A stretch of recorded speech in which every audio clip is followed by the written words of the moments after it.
Yeah. So you want to that we all copy to this machine? He said so. Yes.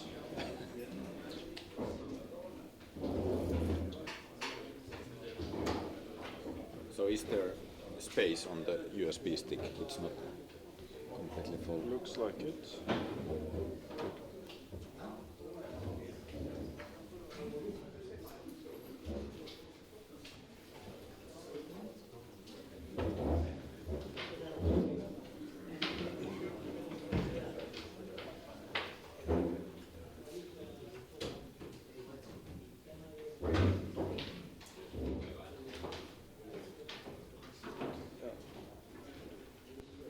It's like 4 gigs.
Where's that little button to open up the top there?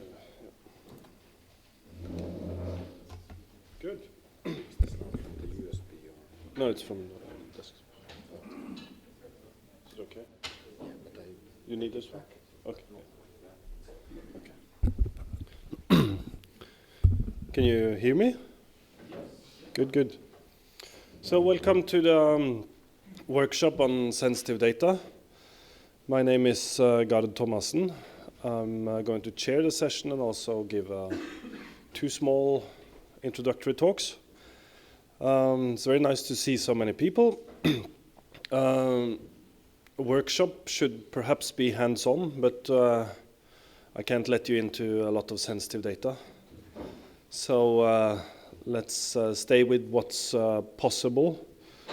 And during the agenda, we'll first learn a little bit how we can move sensitive data for research between the Nordic countries at least. I guess this will also include almost every country, but Marriott will get back to that. And then we'll hear a little bit about combining data from health registries across at least the Nordics.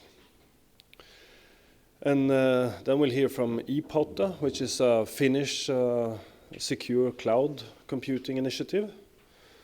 And then we'll hear from the Trygve project, which is an NAIC-funded Elixir-initiated project to build up infrastructure for sensitive data through the Nordics.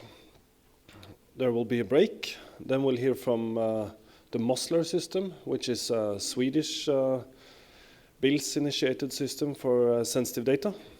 Then we'll hear from the TSD system, which is a Norwegian University of Oslo system for services for sensitive data.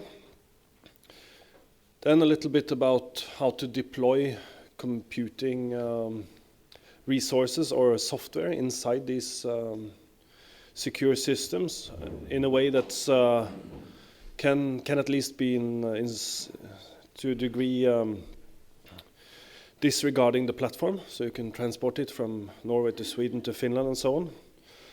Then I'll come back with a little bit about risk assessment of these systems, because to handle such data, risk assessment is very important to go through. And last we'll sum up with all questions asked and some of them answered.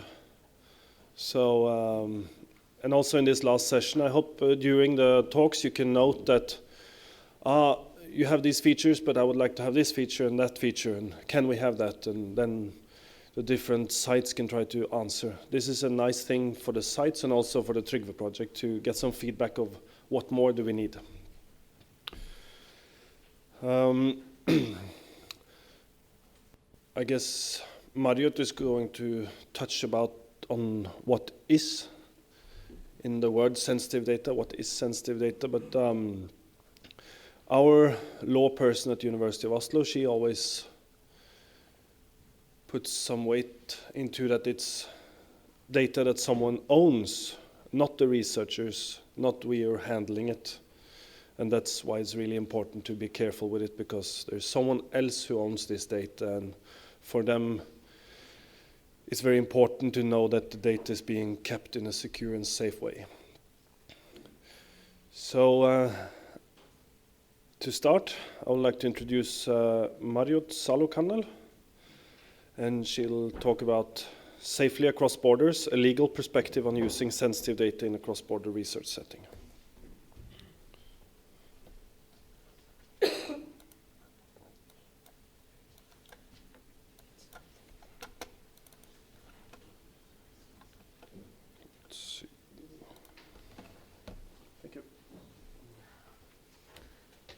Thank you very much. Can you hear me?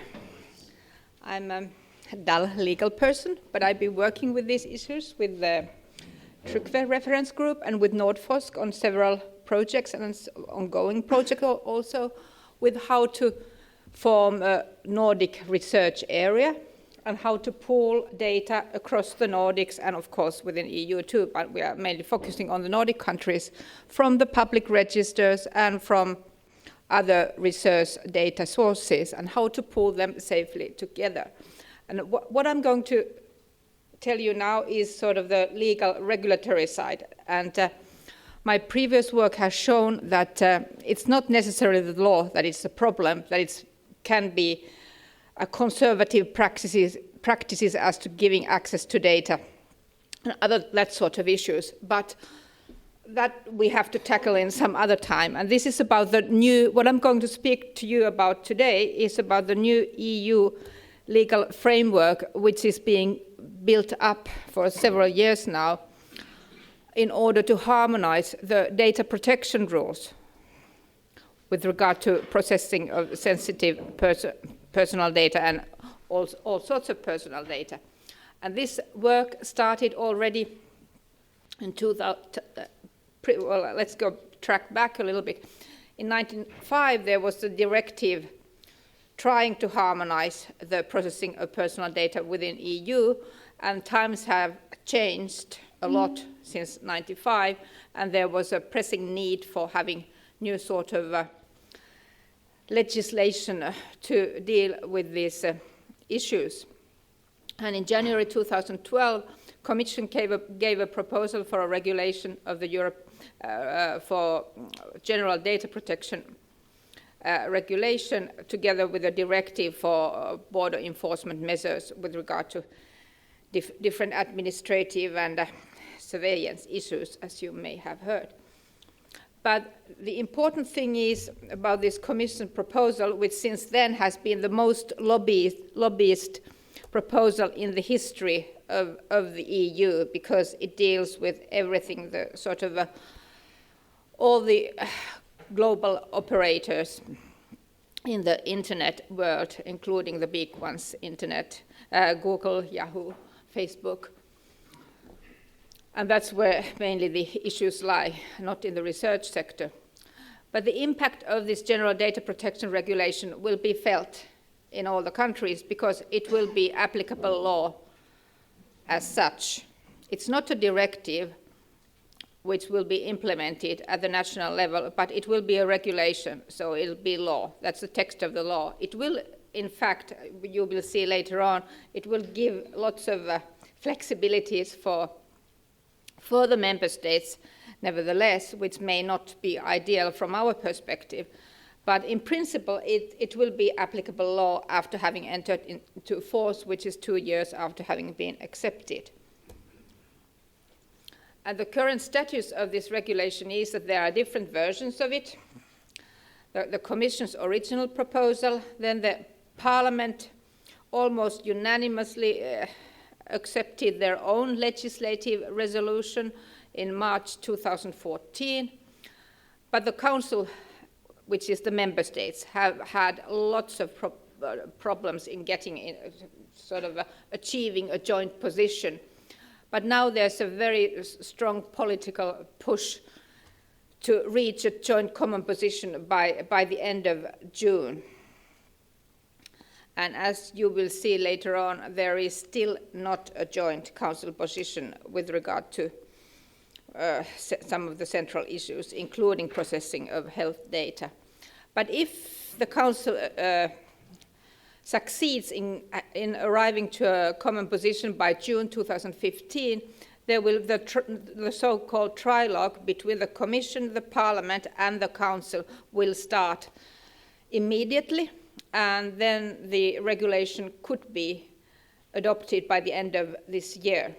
And this is sort of the official status of the talks at the moment. And in principle, they might be even realistic, because behind the doors, the trilogue has already begun.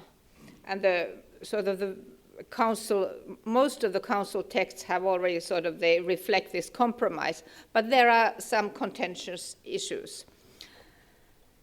And some of them may touch also these research uses of data. Okay, let's go to the substance of this regulation. What is sensitive data?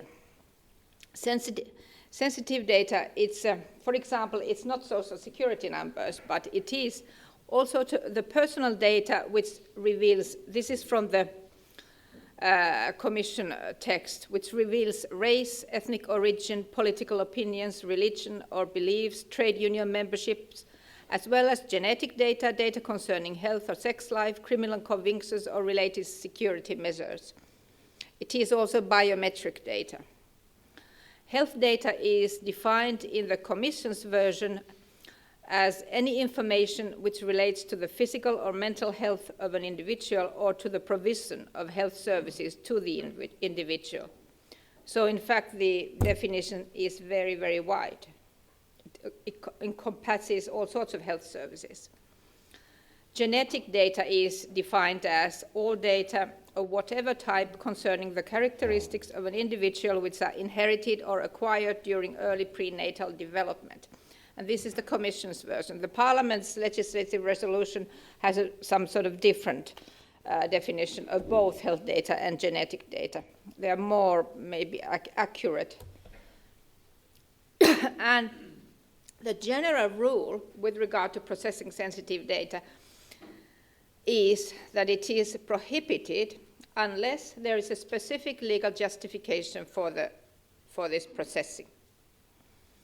And at the general level, for all data, this justification is that there is a consent, an unambiguous, explicit consent of the data subject, or there is a separate legal basis, which means that there's a basis written in the law that someone can process the data, for example, public authorities. But now, for research uses, the regulation contains specific provisions and derogations from the general rules, so it's much easier to process data, personal data, including sensitive data for research uses.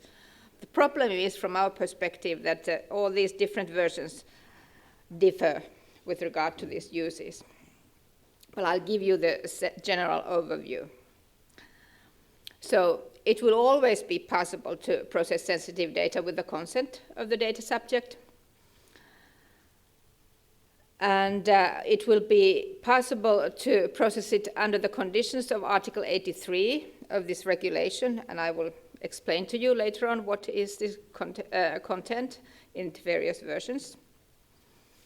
Important also is that the research in this regulation has a very wide definition. It's not only public scientific research, but it's any fundamental research, applied research, and privately funded research, taking into account the union's objective of wanting to reach the European research area. And now, both the Commission and the Parliament, their versions of this Article 83 allow processing of sensitive data by consent of the data subject, by virtue of legal obligation, nothing new there. And then when it's anonymized, and you of all people know that in today's world it's impossible to anonymize data completely. It's always possible to sort of de-identify, track back to the persons if you really want it, but anonymize in a sort of a relatively secure as well as possible. Then the regulation doesn't apply anymore. When the data is anonymized, you can do whatever you want with it. And this is very important when we think of sort of publicly available personal data. And then comes the interesting part from our point of view. It's possible to use pseudonymized data under highest technical protection standards, preventing unwarranted re-identification of data subjects. So when it's pseudonymized, so it's coded, encrypted in some sort of way, and the identifying information is kept somewhere else from the data as such, and the data is used in a secure technological environment. Also when it's used in a cross-border setting. Then it's possible to use it for research uses. It's also possible to link from other data sets in this sort of a setting. And the Parliament has a sort of a more strict requirement for processing of health data. It's only permitted without consent in relation to research serving high public interest, which in fact is almost the same as the current law in the Nordic countries. In the directive is based on this sort of a provision. But we shall see what will happen. But when we have data in the public registers, it's the regulation sort of gives the ball back to the member states. According to both of these Commission's and Parliament's versions, and according to the Italian presidency versions, the legislation the provisions for access to official documents and reuse of such documents under the Public Sector Information Directive is determined under the member state law or union law, what I call the sort of the freedom of information law. In Swedish we have offentlighetslagen. So that is the national law which applies. When we want to use data from public, this is very complicated, when we want to use data from public registers, the first law we look at is this freedom of information law, which says that which public documents are publicly available. And then, complementary to that, we have data protection law. And in Sweden also law relating to ethical review on research involving humans, which has a obligatory ethical review also for register-based research. Other Nordic countries don't have it. So, and this is the situation now, and with regard to use of health data, the situation is a little bit unclear at the moment with the Council. So now if we come to the Council proposal, what is being discussed at the moment, the conditions for processing personal data for scientific research are determined primarily by national law, with the eventual possibility of union legislation. And access to population-based registers is determined by national freedom of information law, and processing is subject to data protection law. But there's no agreement. There is also already agreement about these issues at the Council, but no agreement yet on processing of health data. So that may still change. There may be sort of stricter provisions like in the Parliament's text. Yes, please ask. So if you access data, then you look at it, and processing is everything else than looking at it? Or what is the difference between accessing and processing? Processing is you get the data either on a sort of either via online service and you can use it there, or you get it yourself in your own computer, and then you can process it. You can do it, use it for research purposes. So access. The Statistics Act, for example, uses the word access, and the data protection law uses the word processing. But when you use it, it's processing. When you do something more with the data, then it's processing, and then it's the data protection law. And that's what is sort of interesting from our point of view. And the Council text has a sort of, in generally speaking, more flexibility with regard to processing of personal data for research, under the condition that the appropriate technological safeguards for the processing are in place. And preferably, the data should be pseudonymized, so not identifiable. And this is very important for us because it puts the emphasis for the technological measures. If you can process the data in a secure environment, either in a closed secure environment or in a way that it's, I'm not a technological person, but either it's encrypted or somehow technologically protected in a way that you can use it in such a way that the people, researchers using it, don't identify the persons, can't identify the persons whose data is in it, then it would be okay. This is what it means. And then you could pool data across all the Nordic countries. And my idea is that we should have some sort of way, some sort of programs that could also link data from different registers with different sorts of parameters together, or data concerning the same person, for example. And that should sort of could combine the Nordic data resources for one common data pool. And so in that way, for example, for orphan diseases, that would provide valuable information. Yes, please. So is there anything particular in the Nordic within the EU framework which covers everything? Is it a cultural club, so to speak, the Nordic area, when you talk about especially Nordic data pool? I talk about the public registers. Yes, in the Nordics, they are something special. Other countries don't have such comprehensive public registers. And in the Nordic countries, they are not exactly identical, but they are almost identical, so they have been collected on the same basis. So for example, for medical research, they are extremely valuable, that you can link data from different sorts of registers and see how diseases, how environmental factors, how genetic factors affect certain occurrence of certain diseases.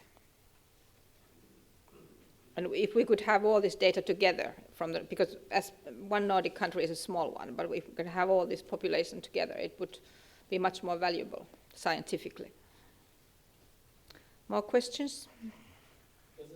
Does it say something about if you want to do a specific research, that you only get the information that you are looking for, or that you get the complete data set of so that you are more specific in what you need and what aspect of the information, personal information you get? And the regulation, no, it doesn't. But you should be able to. We come to the stiff practices of certain register-holding organizations if they don't give you the whole data set. For example, covering the whole population. But on a specific or on an individual level, I mean, if you are only looking into some specific medical information, then you might only get this information and not the complete one. Yeah. I don't know if you can split up that fine grain, but yes. But they don't. They don't say this is not. It's just a general framework. Any more questions? Thank you. Yes, one more. One more. Well, I'm just puzzled by the fact that you say the data cannot be anonymized. And I think it very much depends on the point of view. I can definitely receive anonymized information that I have no way of tracking back to any person. But if I'm the NSA or any of their friends, I think they're the ones that can actually track everything. But that's not my point of view, and it's not the constraints that I work on. That I can definitely receive and store anonymized data, pseudonymized data, and identifiable information as well. So I'm a little puzzled why, at such a high legal level of description, that you claim that anonymity is not possible, because it is. Well, it is from the data protection point of view, it is possible. And when it's anonymized, it's data protection regulation or law is no longer applicable. But from a technological point of view, it is, or NSA point of view, you can always hack the data and you can find the people behind it. But from the data protection point of view, it's valid. Anonymized data is okay. It's a valid concept. About David's question, I think you refer to the fact that, for example, you can track back, now I lost the word, credit card data, for example, that has been anonymized if you know, for example, this particular credit card has been used in 2 locations. Is this what you were referring to? That combine data from different sources, it's easier to identify people. Even theoretically, it would be anonymous. Yeah, thanks. So not only that, in fact, most of the time when you want to anonymize data, you have to go through a trusted third party.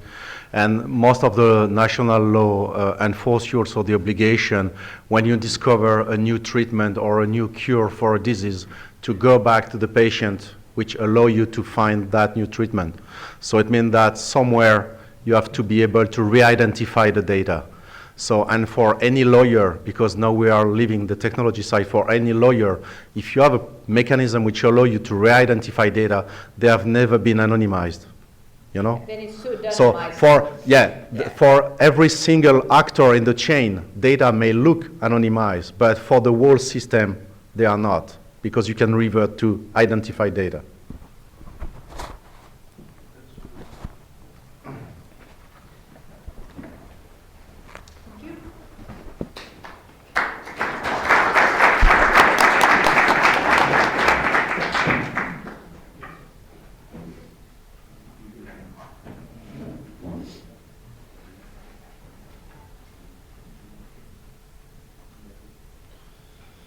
Thank you very much.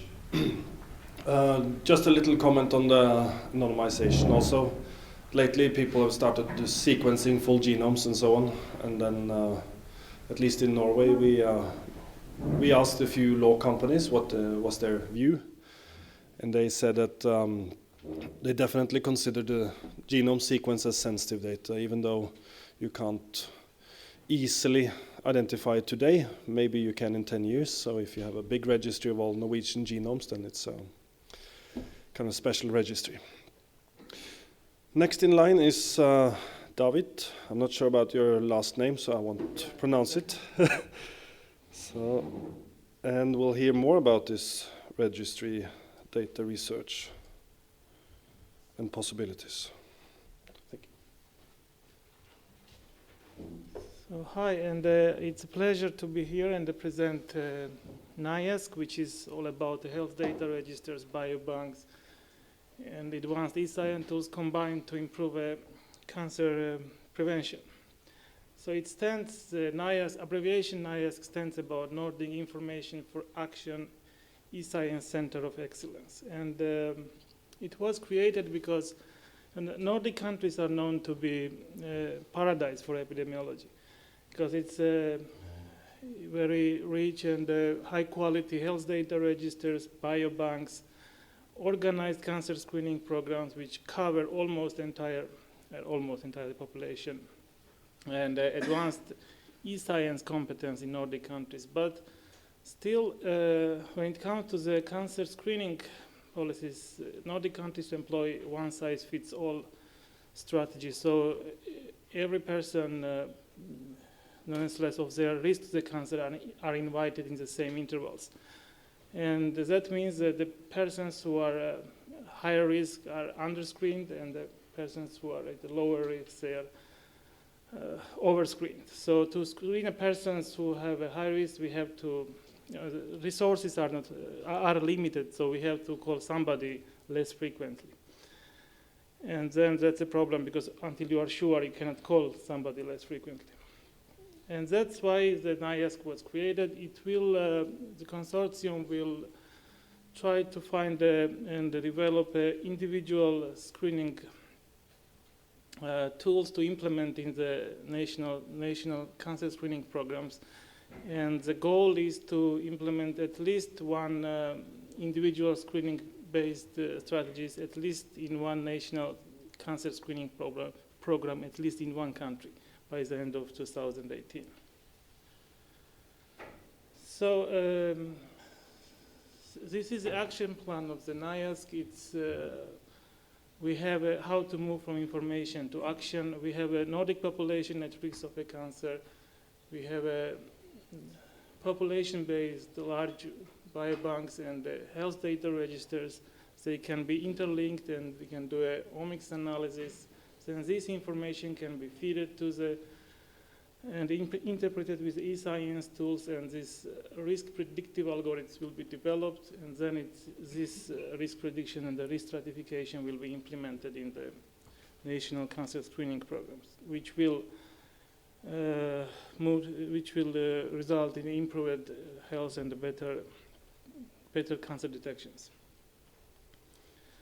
So NelC is a large consortium. It's a large number of, in the spectrum of programs ongoing, starting from the biobank registers and computational methods for cancer susceptibility and cancer risk stratification, text minings for a better cancer detection, and they are running in parallel, but all is going to the main goal.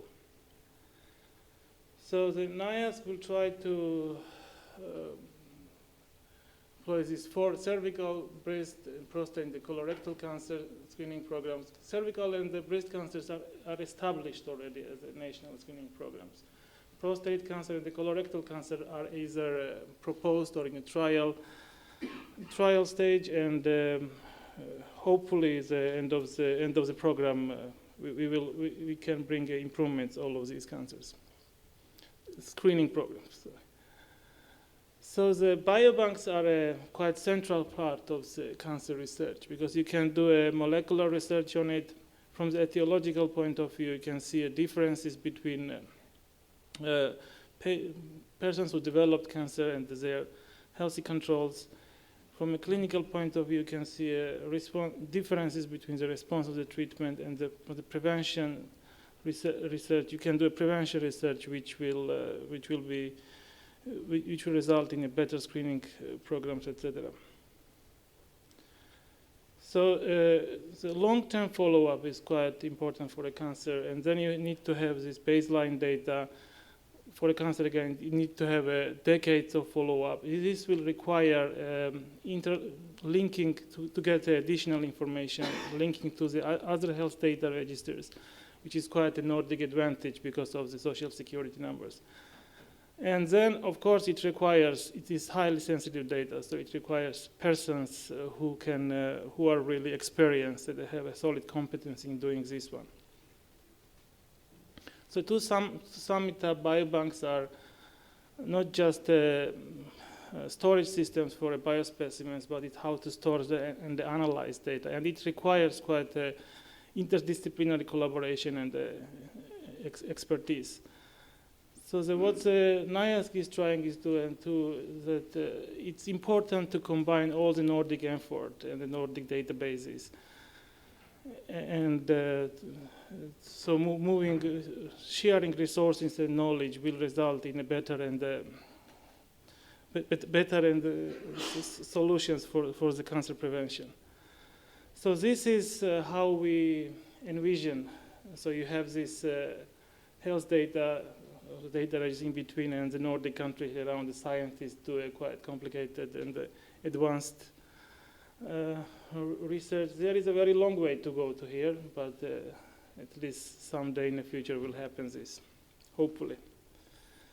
We have quite a number of strong Nordic teams. We have a formalized collaboration with NelC, and during this week also we will discuss quite important issues to move forward towards the main goal.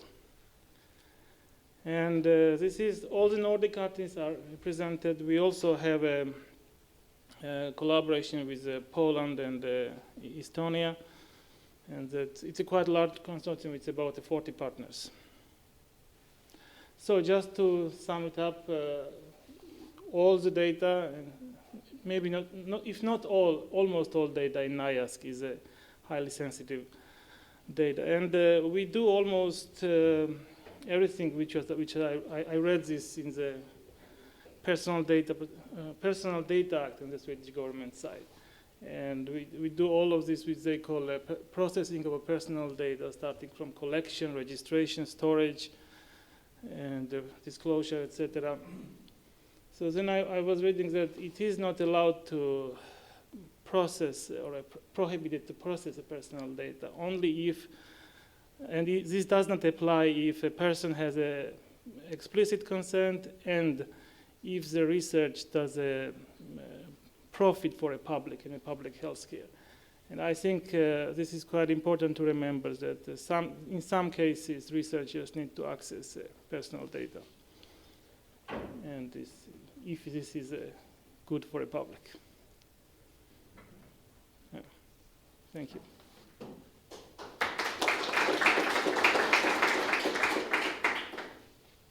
Any questions?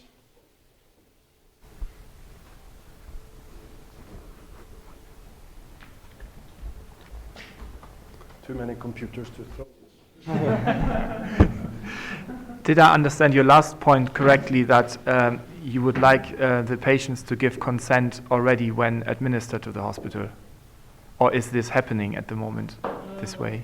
No, I mean to conduct research in personal data, it has to be consent. And is this consent automatically then asked, or is there a automatic process that's all? When it's called the general consent, when the person is donating a sample in biobank, for example, there is a form which says, would you like your sample to be used in the research? And the rest, the person gave a consent. The rest is then it's up to data protection agencies to check if the research is good or not. Now you're talking about consented research data, but there is also biobanks that are non-consented, I guess, from quality registers, and when you get a biopsy from operating out a tumor or something, that's kept around at the hospital for quality assurance reasons, and you are actually also able to use this in research, but under rather stricter guidelines, I believe. So you don't always strictly need the consent. You can do research anyway under certain conditions. But anyway, they announce something in the newspaper. It's a really small ad, isn't it? I think they put ads that there will be some research on this data. Is it opt-out or opt-in, this consent? This refers to the question. The other question, do you have to specifically mark that it should be used, or? At least I have seen a forms with biobanks that when you donate samples, they say this sample will be kept in this biobank, and will you agree or not that this will be used for research in the future?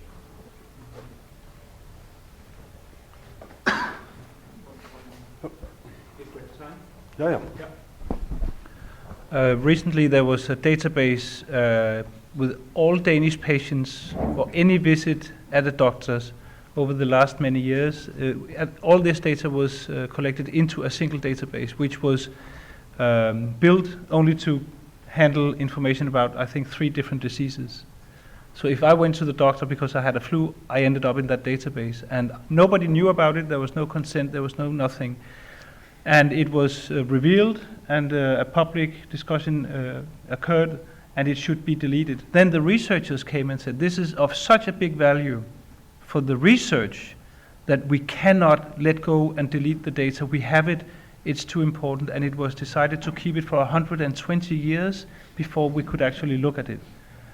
And now it will be deleted, but I think it's a very difficult and very dangerous approach that you can say that it's so important for research that we should collect all the data we can, because all of a sudden there's no purpose that you can relate your consent or not consent to. And when is it necessary for researchers, and when is it just nice to have, and what is the benefit? I think that discussion is very important. Welcome to Denmark. The necessity you said we need it for the research. Of course, the important is not to harm anybody, but there is also some need. I mean, it's a very difficult issue, and I'm not a lawyer. But Any more? Thank you very much.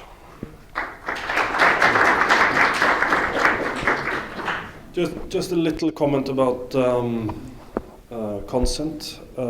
We work in Oslo quite a bit with Oslo University Hospital, where they're moving from specific consent, giving you can do this, you can do that, and they're trying to automate it a little bit so that you, in general, when you're hospitalized, you say, you can do research on my data. And then you can opt out at a later stage, and if it's introduced a new study on your data, you will be informed about the study by SMS or something like that, so that you get that information and you can opt out. You can also opt out to get that information if you just don't care. And it's moving from specific consent to more general. But of course, you always have to be able to opt out. How many percent or what percentage opts out? There's one person out of everyone they have at the University Hospital in Oslo. One. Yeah. Most people are pro better health care system, but as long life or an short life? We have time for you. I think we are veering towards bioethics, and it will actually be a workshop of bioethics tomorrow, so warmly welcome.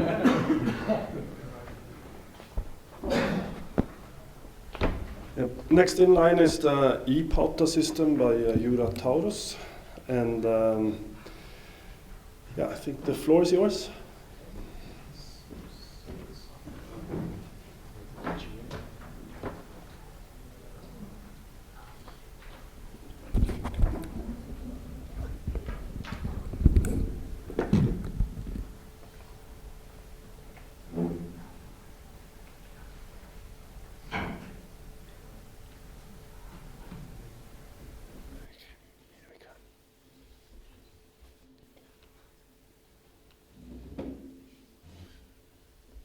Okay, hello everybody.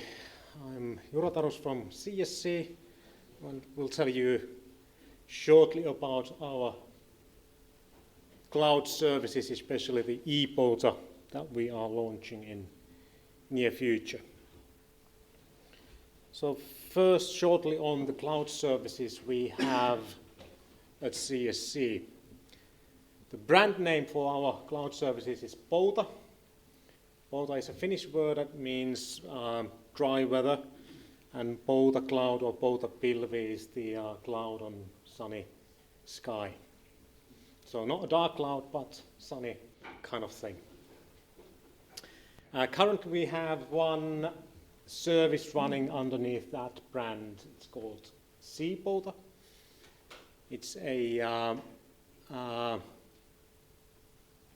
kind of common or general cloud platform for all of our users, academic researchers here at Finland. And it's accessible through public internet, so not for sensitive data handling, more for general computing. It was taken into production pretty much a year ago, and it's been gaining more users steadily ever since that.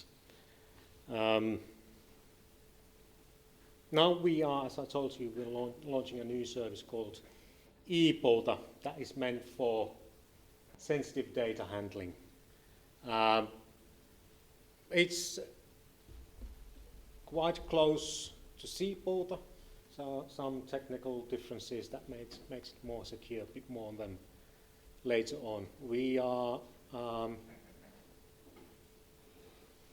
in preparations, and we should take it into pilot usage this month, and then in production sometime during summertime.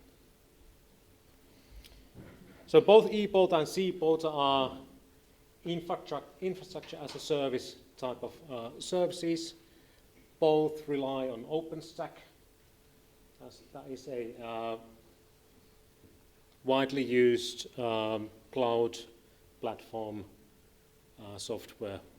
A couple of words on that also later on. So if you're not that familiar with cloud services, the difference from standard HPC systems is that with cloud you can maintain, develop your own environment, use whichever flavor of Linux you want, Windows, whatever you choose. Compared to standard HPC systems where you run your simulations, usually using batch-up systems. Over here you have, if you wish, your service constantly available, which enables you to run web-based services and so on. The user gets the main user or root rights, so you can do pretty much what you wish, but you also have the responsibility to maintain your own environment, meaning doing the security patches, keeping the ports closed if you don't want to have everything open and so on. You can access the service and the virtual machines you have there running through the OpenStack own web page. or by command line tools or different implementations of the OpenStack APIs. These actually aren't the first cloud services that we have at CSC. We actually have been running a cloud platform already from 2010. By that time, we chose to use OpenNebula and other cloud platform software. This is a so-called hybrid solution for one particular organization. So they had their own environment in their own organization, but that wasn't enough for their needs. So they asked if we could help providing more computing resources. They have their own data storage in their organization, and we are mainly producing computing or offering computing resources. It's a hybrid solution, so from the end user point of view, it seems like it's their own hardware that they're using. Probably are users that don't even realize that they are using CSC hardware. So it's a combination of, or extension of the hardware they already had in their own premises. Roughly 20 different projects running over there. One example is canine genetics, a particular case because there's actually a software company maintaining the software for researchers to use. You can actually find more information on that on the koirangeenit.fi webpage. This platform will be replaced by ePorter sometime during this year. So as I told, the both cloud platforms use OpenStack. Why we chose OpenStack, there are some historical reasons. There was a project that evaluated a number of different solutions, and OpenStack was the winner in that case. Actually, right now there are a number of different reasons why OpenStack is the kind of winner at this point. I mean, in all over the Nordics, people are using OpenStack for cloud platforms. It's an open source project, and it's actually quite fast moving. We actually have some problems to follow with the development over there. It's a fairly complicated set of environments, so it takes some time to implement everything. It's very flexible in architecture, enables us to do many things. There's a very large community using it, and not only using but also developing it. So there's a lot of momentum behind OpenStack. And based on that, we see that this is a long-term solution. Eventually, probably will die out as all the other projects at some point will die out, but we see that this will be running or continuing for a fairly long time. And at least during the evaluation, the development phase was very fast and lots of things happening compared to some other solutions.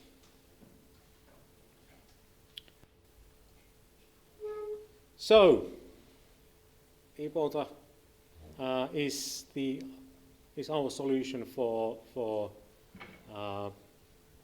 research needs or the needs for computing sensitive data or doing analysis on the sensitive data.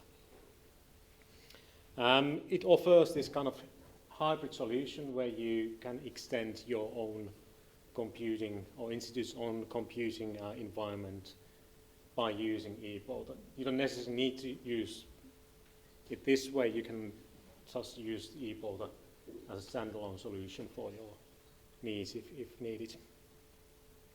The only connection between the customer and ePorter infrastructure is a optical private network. So it's not accessible through public internet.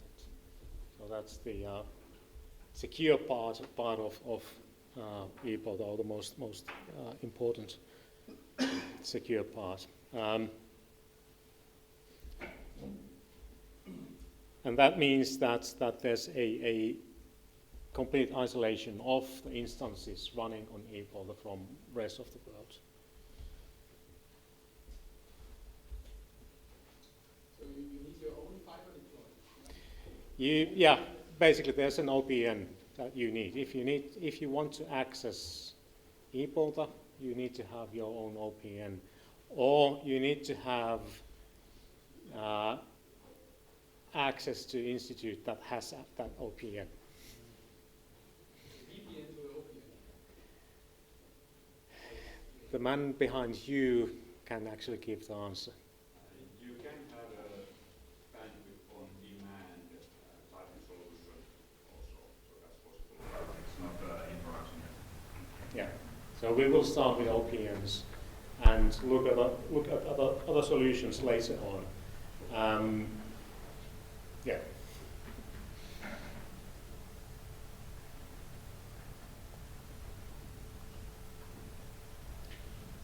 And right now, as we are building up the service, our aim is to have it fulfill the Finnish National Vahti 3 requirements for sensitive data.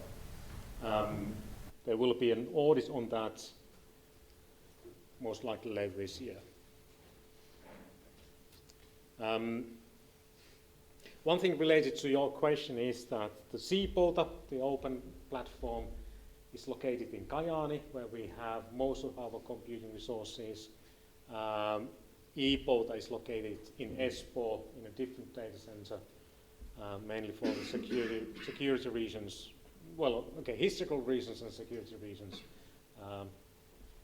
And we are now looking into the possibility to use ePOTA as a second availability solution for CPOTA. So part of the ePOTA resources could be accessible through public internet, but that's still a bit unclear whether we can do that so that it fulfills all the requirements in the Vahti race level. ePOTA uses Ceph as a storage solution. Right now in CPOTA we are only using block storage taken out of our HPC storage system. We will move to use Ceph on CPOTA as well. So by architecture, our aim is to have CPOTA and ePOTA as similar as possible, so it's easy to maintain and develop those environments. Why we chose Ceph? So this again is an open source project, as OpenStack is. Ceph offers block storage, object storage, and file system implementation. However, the file system isn't really production ready yet, so we will start with block storage and object storage. It's a distributed storage, which makes it very scalable. Actually scales really far to my understanding. And it runs on commodity hardware.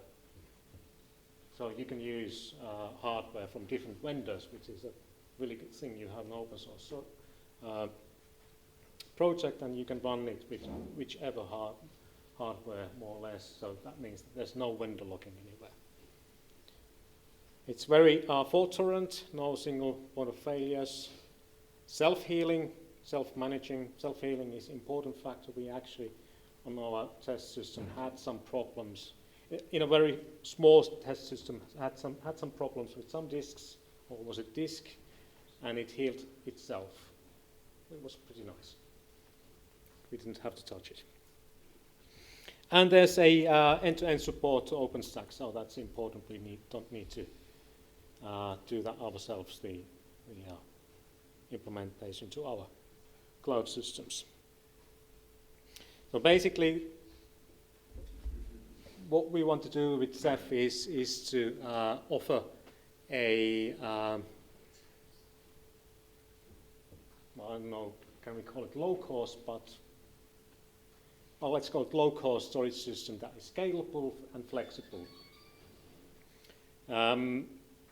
With storage systems aimed for more HPC, they aren't usually that easy to expand. I mean, the price to expand can be fairly high. The block sizes are quite big. So with Ceph systems, it's very easy to scale the storage system.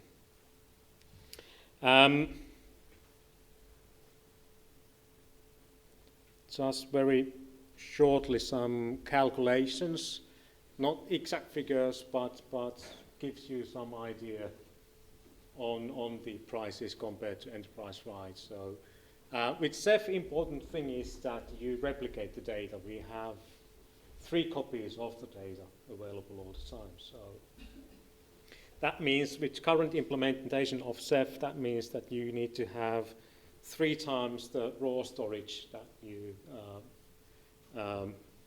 need. Okay, if you have the needs for usable storage, you need to have 3 times that as a raw storage because of the copies. So if your raw gigabyte costs roughly 50 cents, then you need to bit more than triple that with protection.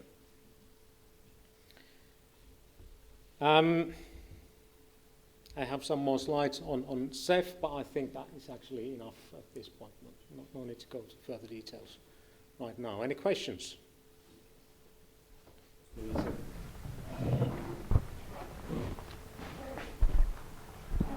So my question is in regards to Ceph. Some sensitive data solutions have chosen to purchase expensive storage, and then if something goes wrong, then the vendor is contracted to take on the responsibility for any information leaks because they guarantee that the information is destroyed upon failure. And you might purchase disk destroying hardware for several thousand crowns or a sledgehammer to taste. Yep. And I've seen other projects like Biobank Cloud use Hadoop, and they store sensitive data on Hadoop with the motivation that it's being striped over so many disks. So one disk only contains fragments of sensitive data that are not sensitive in themselves. So how does this, what is the philosophy behind Ceph here? How? Well, you're talking about yes. The hardware. And what happens on errors when a disk breaks? Well, there are 3 copies of the data, so if a disk breaks, the whole system self-heals. You just toss the disk in the garbage? Sorry? You just toss the disk in the garbage? No. We do have a policy that the actual disks need to be demolished. Mm-hmm. So I'm not completely sure how it's done. I know that there's a guy that sometimes dismantles the disks, but Karan, do you know how it's done in large scale? Yes, definitely you need to have some kind of policy. So if any disk fails in your subsystem, so in case if any disk fails in your subsystem, then you should remove the disk, clean it properly, and throw it away. As simple as this. And once a system or once a complete disk or entire system, any node fails, then Ceph by default rebalance everything and keep your data safe. So you need to have policies to handle your failed drives after that. So in short answer, we don't just throw the disks away. There's a policy how to deal with the disks. Any more questions? Well, then I have one. You said that you kind of expand the local secure system. So if I'm a researcher with the OPN network to CSE, but no local secure system, yep. can I still use ePOTA? Yeah, if the resources are enough for you. Yeah. And how would I then import data into the ePOTA system? Because I have to consider all my computer equipment as compromised. We assume that if you have your own environment, you are in charge of keeping that secure if you are dealing with sensitive data. Then we have the OPN, and you transfer the data through OPN to the resources from your local sites. But there has to be an endpoint to the OPN somewhere. Yeah. That we assume that's and secure. and you just assume that that's secure, so you just say that you provide only infrastructure, you don't care about the endpoint more or less. Yeah, pretty much so. I mean, Yeah. it's an isolated, still it's an isolated system. So if you have some VM virtual machine running, you can't see the other VMs if you're not in charge of those ones.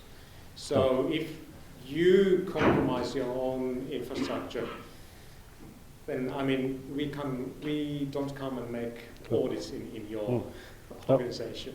It's up to you to do it. Yes.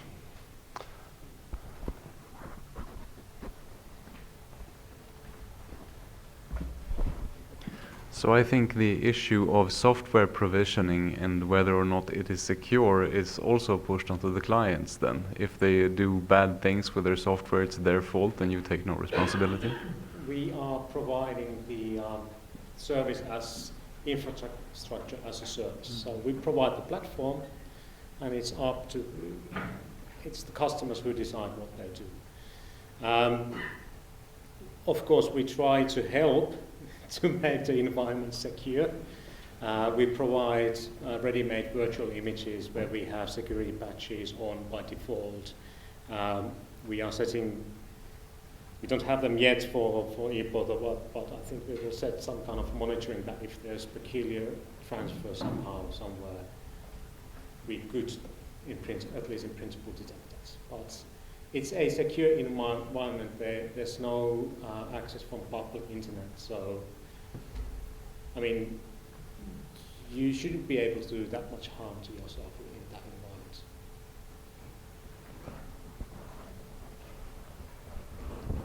Of course, then there's the customer side. If the environment over there is not secure, then there must be problems. So if a customer is bored by doing some tiring process of moving software from the internet and into ePOTA and just plugs in a network card number 2 in the PC that's connected to the OPN, then you have an open line to the internet. And it's up to the customer not to do that. Yeah. Yeah.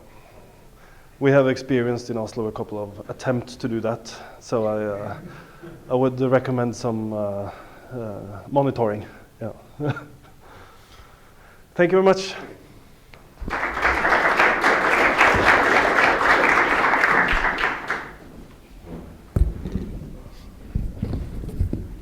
Next speaker and final speaker before the break is Antti Pursula from CSC, who's heading the Trygve project.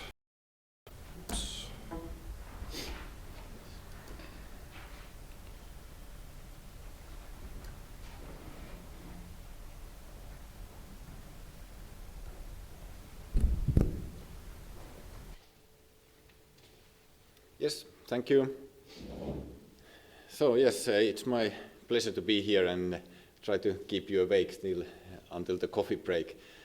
So my name is Antti Pursula. I work at CSC here at the local computing center in Finland, and I'm also a project manager for a Nordic project on sensitive data, and sensitive data in biomedical sciences, actually. And the project is called Trygve, and it's funded by NelC and Elixir nodes in Nordic countries.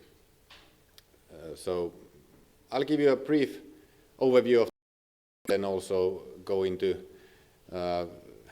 searching for input from you. So we are looking to receive use cases from researchers, and that's I hope that you get interested on this, or you can pass on the information.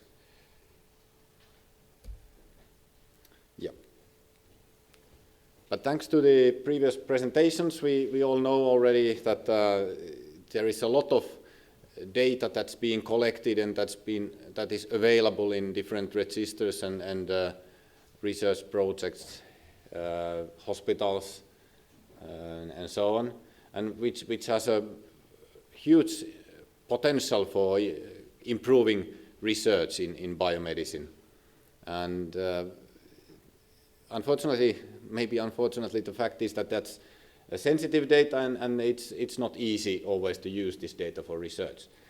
So there is a kind of a balance that needs to be done between these things.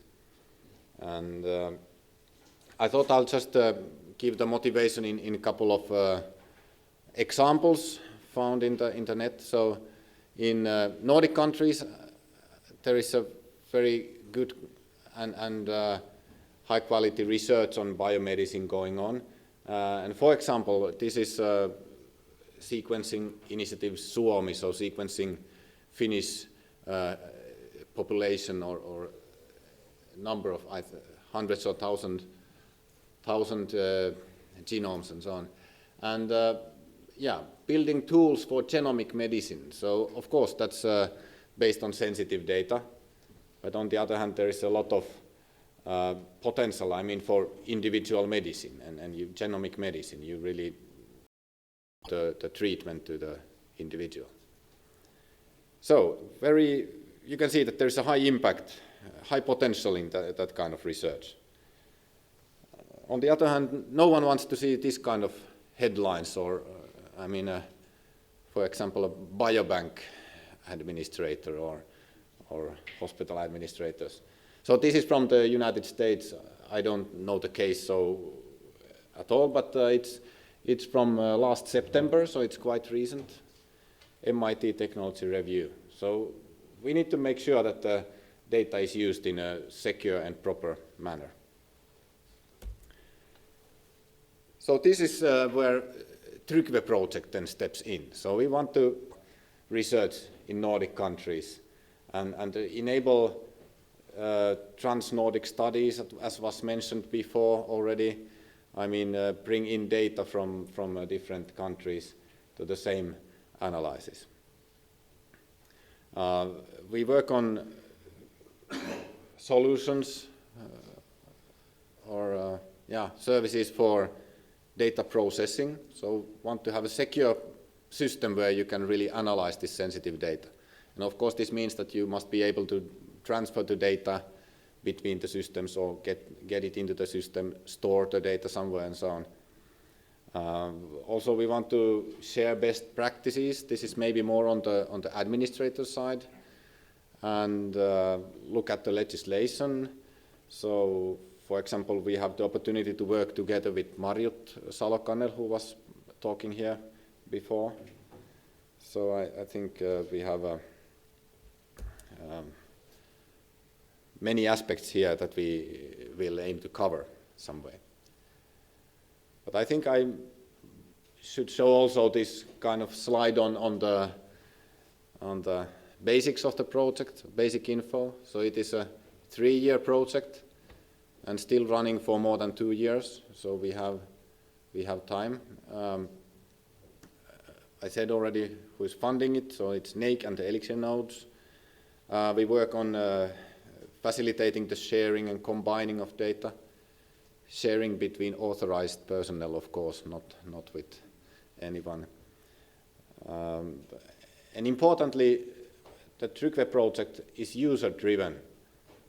We want to listen to the users, and that's why I'm so keen on the use cases, that we will get some practical input for us, that please provide this and this service for us.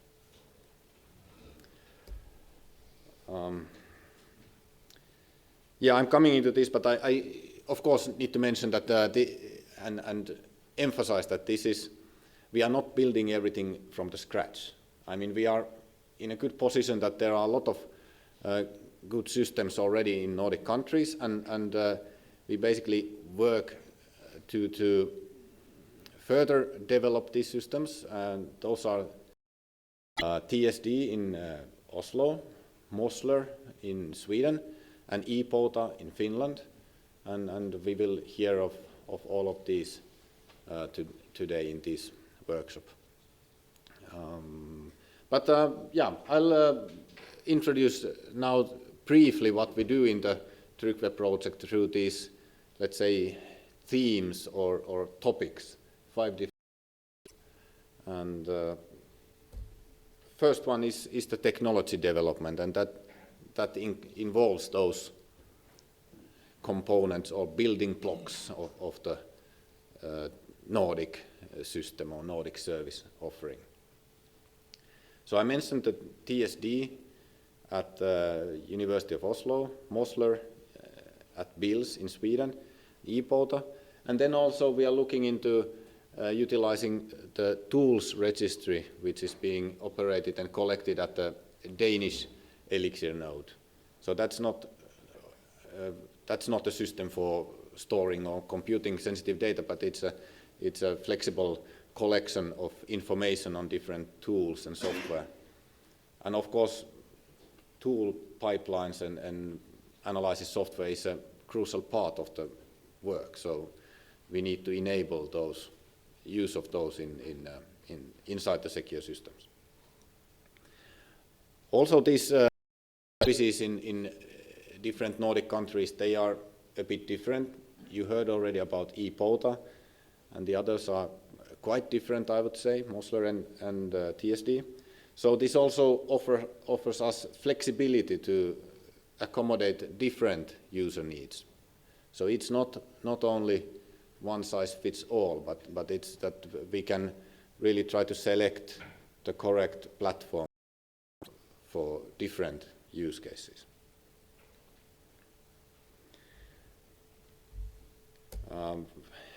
Going forward, then of course, we want to do something that these services are more interoperable.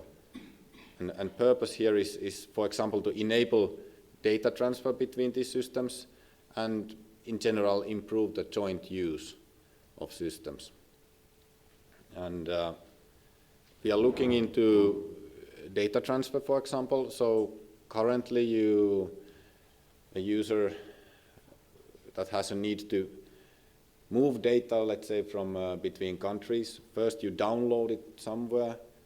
You have a temporary copy at your local laptop, for example, and then you upload it into a secure system. So that's not the optimal way of doing it. So we would like to eliminate this need of local copy somewhere when you move data between systems. That's an example of interoperability. On the level of interoperability we are looking at. I would say that in the near future, I see that these systems will be separate systems and they will be different systems. So it's not the goal of kind of combining them into a one. I don't think that's feasible. Okay, we are looking into portable software installations, specifically the Docker containers, sharing of computing resources, looking at authorization or authentication mechanisms, if we can harmonize that some way between the systems. Although there also I need to be careful what I promise, because the systems have been built with different choices have been made in different systems, so it's not so easy to harmonize these things. Let's have a bit more detailed example. That's about how to share computational resources between Nordic countries. So we are aiming to combine Mosler service, Mosler system in Uppsala, and the ePouta, infrastructure as a service, presented by Jura a while ago.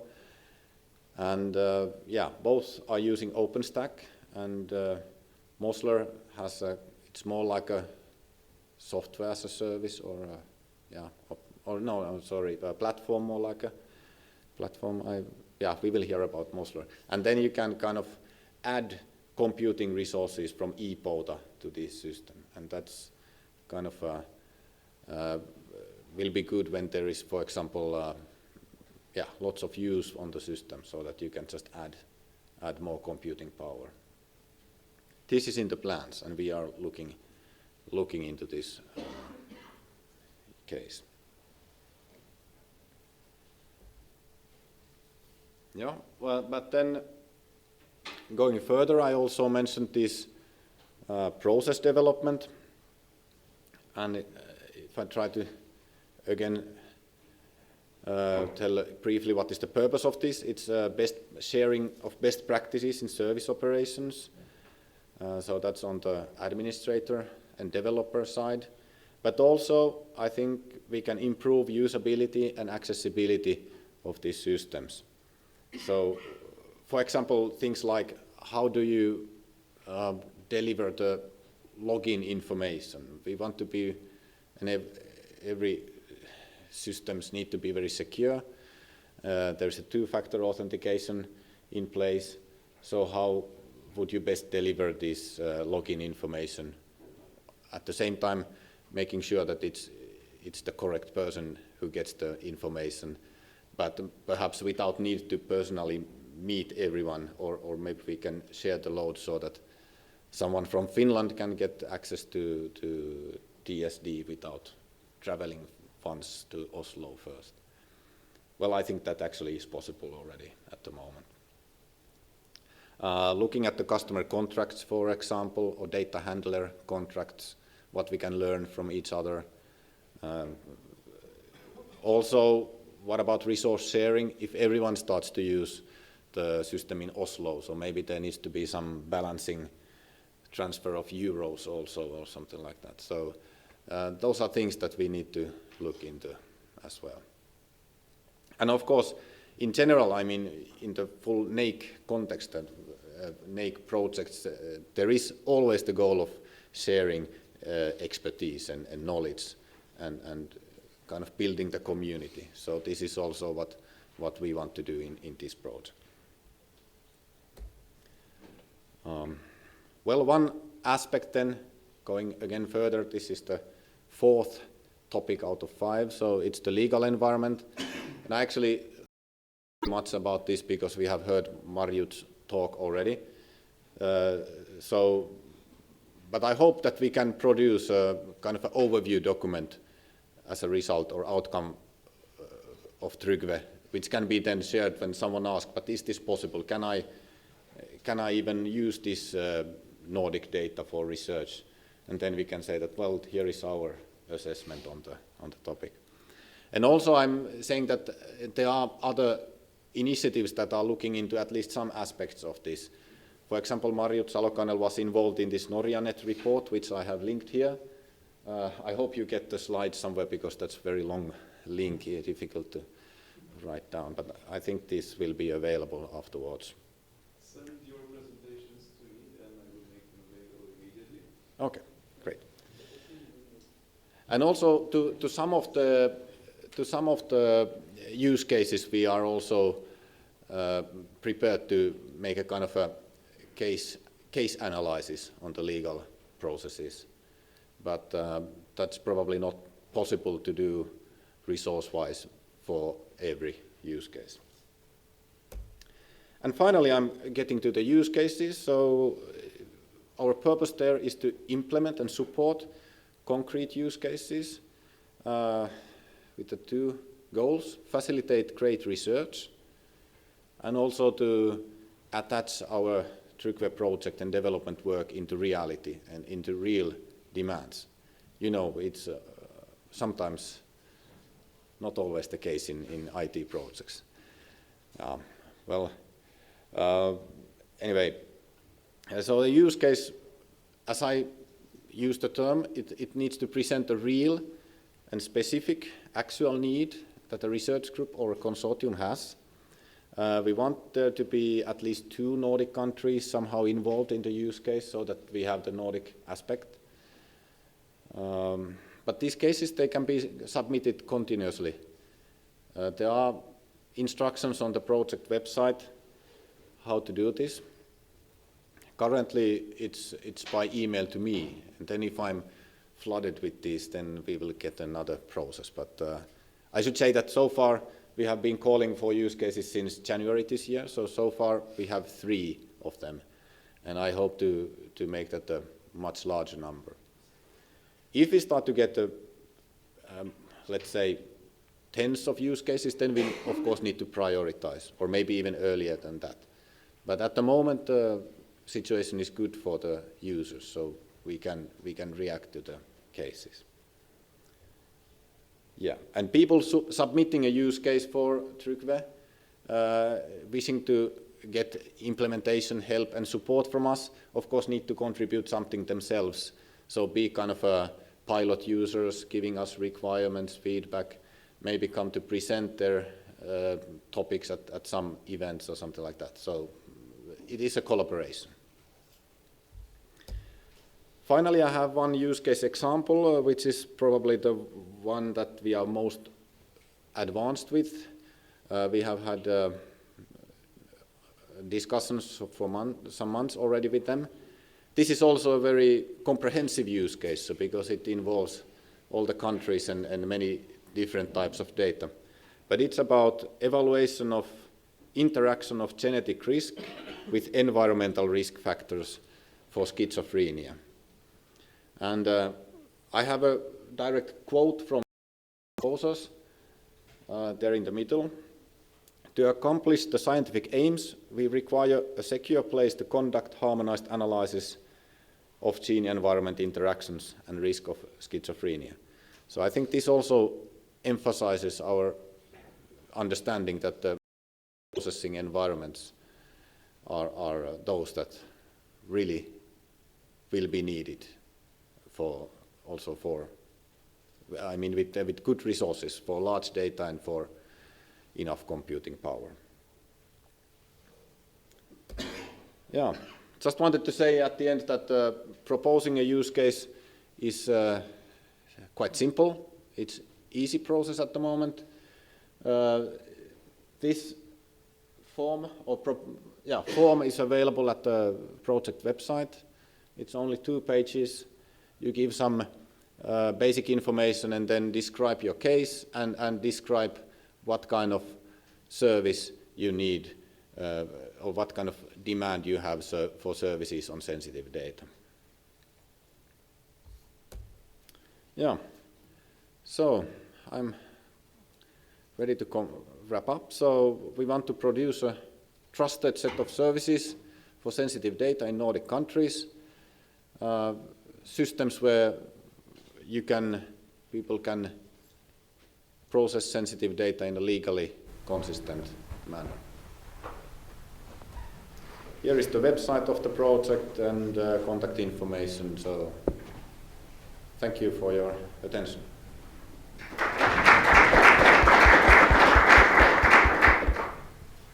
Any questions? Any questions? I actually think that NelC also perhaps might sponsor projects, because there is a little cost to enter these systems that Trygve uses. So you might even get the expenses paid.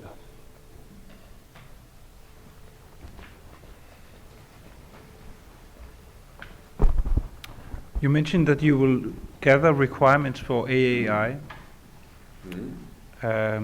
Are you familiar with the FIM4R requirements, which are also large research infrastructures that have gathered a number of requirements that might be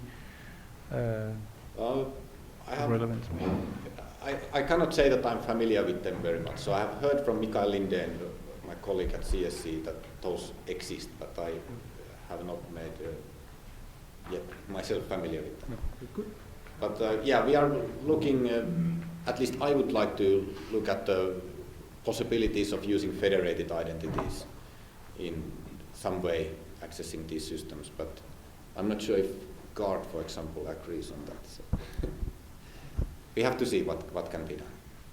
I think for ePOTA, for example, that would be a great way to provide resources. I don't know.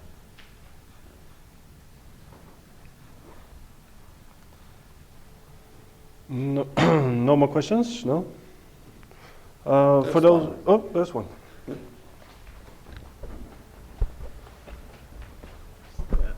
The shared authentication and authorization solution. You mentioned that it was, or on the slide it mentioned it was aimed as a point of debate, that we would agree on something. Is there any kind of timeline, and very rough, I'd imagine, but a rough timeline where that would be a concrete deliverable from the project? Yeah, it's difficult to say. So, as I said, we are looking into, and there's also from the steering group side, so from the Elixir nodes, input of that we should look what we can do with the federated identities or authentication, and then there is a system for authorization called REMS, provided by the Finnish Elixir node, that's being used already at the EGA, for example, so at the Elixir hub for genome archive. At least some of the data sets there. So those are there are components that we look into, but yeah, cannot say if we are able to implement in this context. But let's say, I mean, very roughly that within a year we should have at least a decision what is the thing we will do with the AAI in this project. For the speakers giving presentations in the next round, I would be happy if you could meet 5 minutes to half so that we can get those into the main computer. And there's a coffee break now for half an hour. We meet back here at 15:30. Thank you.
I think we'll be getting started again.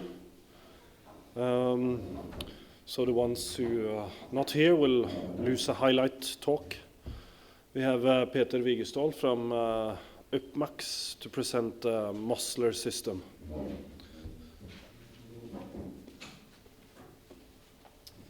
So thank you. I'm Peter Ankerstål from UpMax, Uppsala University. And I work there as a system administrator, and I want to place a disclaimer that I was not involved in the setting up the system or designing the system. I'm here on a short notice to tell you more about Mosler. Well, here's the logo. And what is it? It's a secure HPC-like system that's supposed to be UpMax compatible. Well, it means that anyone that's used to use UpMax should be able to use Mosler. It should have the same software and the same basic setup as UpMax has in general. So why do we need a secure HPC system? Well, as we heard earlier today, there is a lot of human next-generation sequencing data in the pipeline. We have 10 new machines in Sweden that are going to produce a whole lot of data, and the licensing on the machine demands that the data is human, actually. So there will be a lot of human genetic data coming in. And this is probably done today on normal resources, and as we also heard earlier today in our talk, there is a lot of legal issues with that. So, how did they do it? Well, we also use OpenStack as in Finland, but we do it in a slightly different way. So we'll try to, with a few pictures, show you on the high level how we set up the system to do project separation, to separate the data from every project. So we start with a physical cluster. It's a small system. It's 24 nodes today. Then on top of that, we run OpenStack to do the virtualization. So basically, every project gets their own small virtualized UpMax. And we also have a service node for Topolino service node, which runs a few regular KVM to do file import and exports, and also running the OpenStack services that keeps the OpenStack together. So then, on top of OpenStack, we virtualize small clusters. So it's a login machine and a service node and a compute node that you get when you apply for a project. But then also your project can expand. So we coded a integration with Slurm and OpenStack that OpenStack knows when the queue in the cluster is full, and then it can provision more nodes to the project.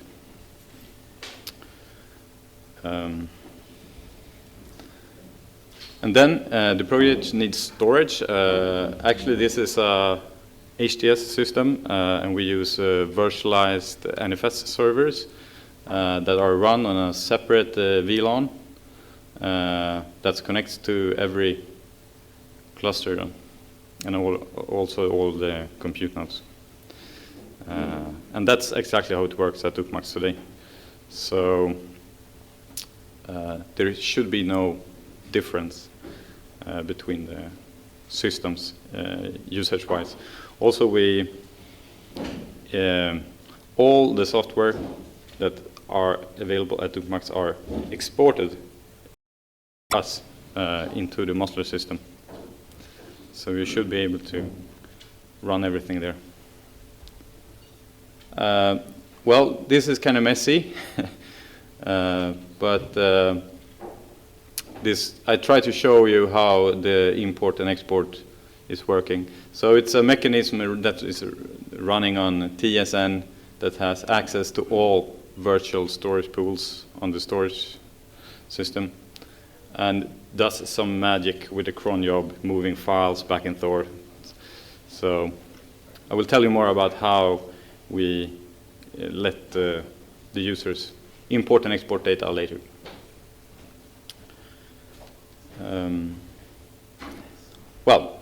Security stuff. We have two-factor authentication, which is done with time-based OTP.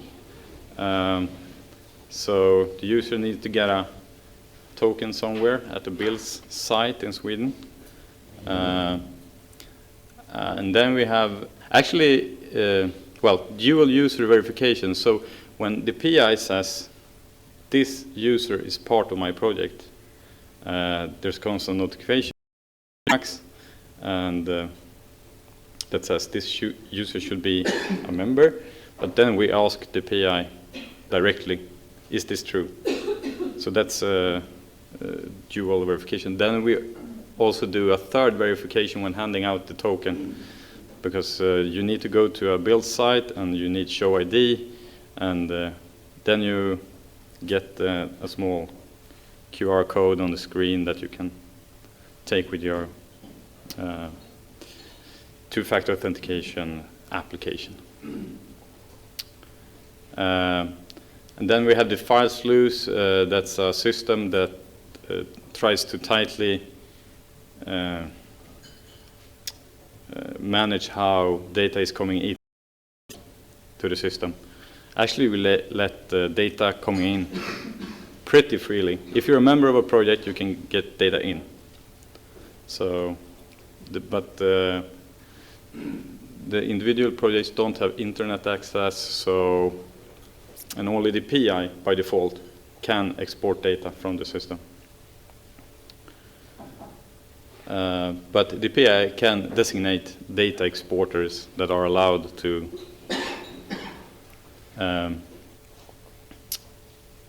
do the exportation of data. Okay. So when getting into the system, we use a web interface with, again, two-factor authentication.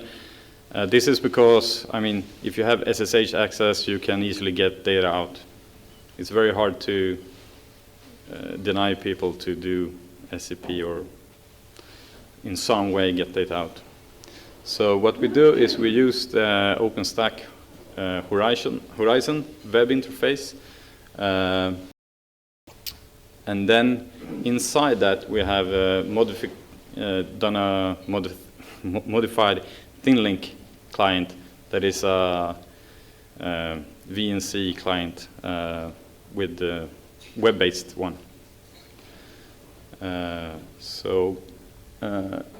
Let's see here. So here, going through the file, and when you want, VNC access, you go through the firewall into TOS, Topolino OpenStack node, which does some magic, finds out who you are, talking to OpenStack's, what is called for handling keys and who you are. Keystone, yeah, thank you. Talks to Keystone and finds out that you should go to the login node of Project 1, for example. And then it sends you to login node.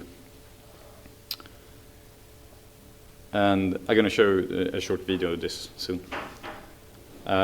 When doing file exports, what you do is, when logged into the system, you move files that are to be exported to a folder, and then TSN watches that folder with a cron job, and if there is a new file, it checks in Keystone again. Does this person have access to export files? If yes, move the file to a specific exporting volume on the file system. And that exporting volume is then published through a virtual machine called Filslus through SFTP and through the firewall. So that's how you export files.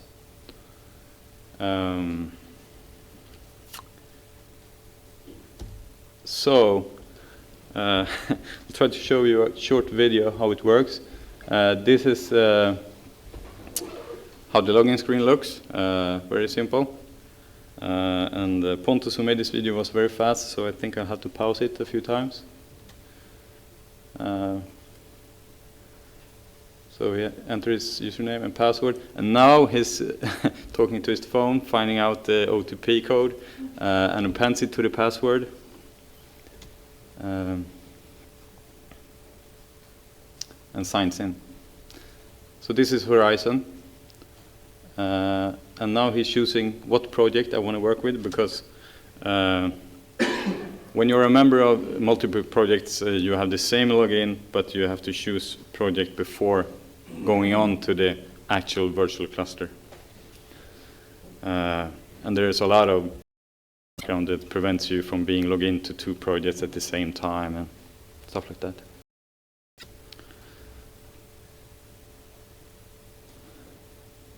So now here's the VNC over web with a strange background. And here's a terminal. And if you're familiar with Slurm, you will recognize what happens next.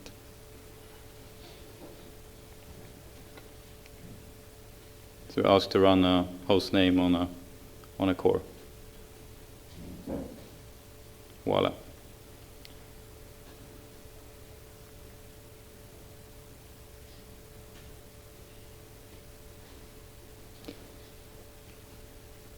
Yeah. So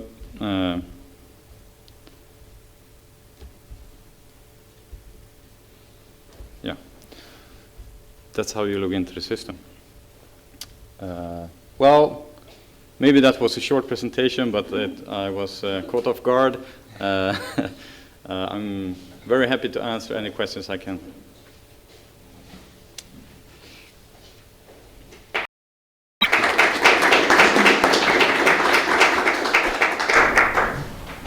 Any questions?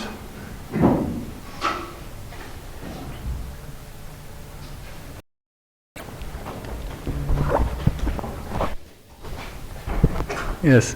Can you provide some small details about how the Filslus works and what type of protection, isolation, or whatever you provide for data? Yes, actually, on the file system, the files are only protected with regular Unix permissions. But since there are no users whatsoever logged into that machine, it has access to the files. We think that's enough. So every project gets a specific folder that's protected with Unix permissions, and then we move the files from the project volume into the exporting volume into that folder. So is the export volume outside or is it? No, it's inside. You get to it through the firewall with SFTP. Okay, but then how do you handle, for example, mass-wording attack if there is a false login and someone trying to hack one virtual machine inside using a login with the real? What do you mean? So it is very good for authentication, but if there is something like mass-coding attack, a person who is using identification of a real user to attack the system. So as I understand, once this user is registered, he can do anything. Transfer anything inside.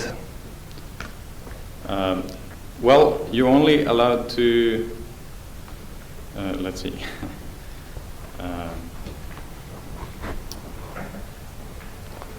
So if you are allowed to export files, you are when you log in with SFTP, there are two factors. So you need to have the other factor, and you are directed to a folder that you own with files that you exported. So, well, if you lose your phone and your password, I think that's your problem. But of course, this is we give this as a service to the users. The user still needs to be secure, as we talked about earlier.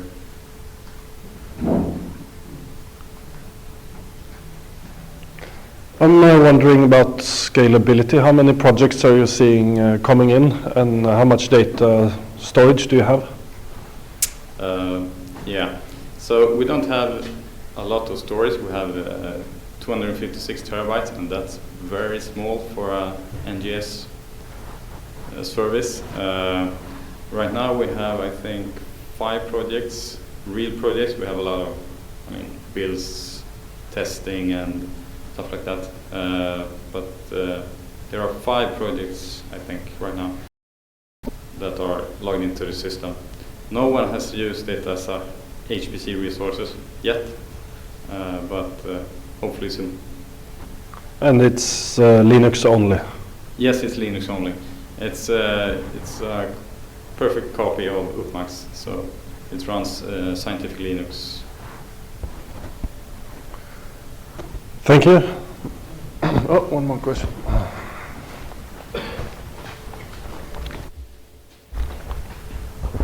Thanks. I just want to sort of open a proposition that for discussion here. Could you think about allowing people to export data onto a OpenStack Cinder server on the outside of the secure network, so that you could sort of use the OpenStack services as a means to access data, sort of like S3 containers and so on, but on the outside, either encrypted or just decrypted in the same way that you handle these files. It's just an easier way than SFTPing stuff, at least if you're trying to incorporate it into any kind of analysis pipeline or automated system. Yeah, I'm not an OpenStack expert, but it sounds interesting. I will have our master guys look into it, but I don't have any comments other than that. Sorry. It's just a comment. It's quite a bit of security issues once you start exporting data to another system, especially when it comes to data handler agreement and so on. Who is responsible for that system? Who is responsible for the flow of data between the systems? So it's a lot to think about if you start doing things like that. But there is an initiative in this Trygve project using ePOTA as the external OpenStack resource area. No more questions? Thank you very much. Thank you.